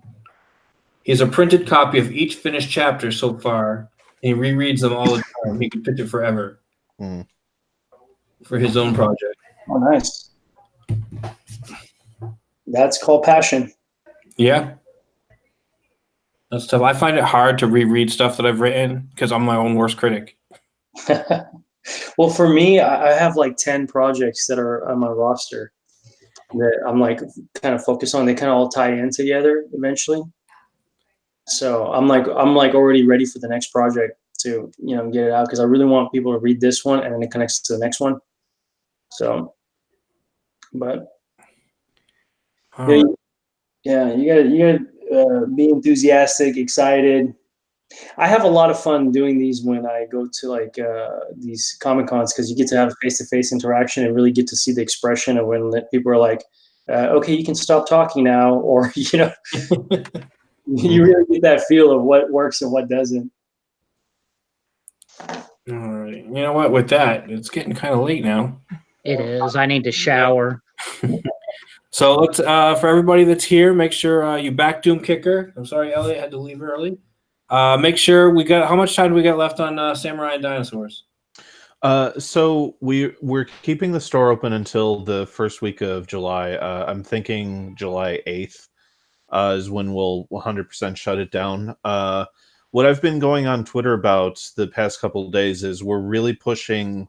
I set the date for June 10th, but I can push that till the 11th or 12th at the latest. We're pushing to reach our 12,000 stretch goal so that we can unlock a 10-page gallery. And basically, the deadline is to give all the artists involved enough time to complete their pieces by the time we go to print. That's cool. That's cool. All right. And Zane, you got chapter 5 coming out soon? Yeah, working on it. We got like about 12 pages done. This one's going to be longer than the rest of them, so it might take a little while, but yeah, we're really excited about it. So. All right. Definitely follow everybody. Follow here, Mike. Follow Zane. Follow Val VD, and check out Matt Trin. And what was the name of your book again, Matt? On Kickstarter.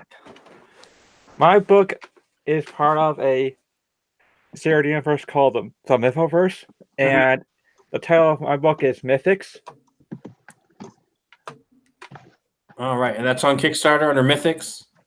It's under the Mythoverse. Okay, so check out the Kickstarter, Mythoverse on Kickstarter, and follow Matt Trin on Twitter. And thank you guys for showing up. I really appreciate it. We had a really good show, and y'all have a good night. All right, thank you for having me. God bless y'all. Thank you. Later, everyone. Thank you so much. Guys. Bye. Bye-bye.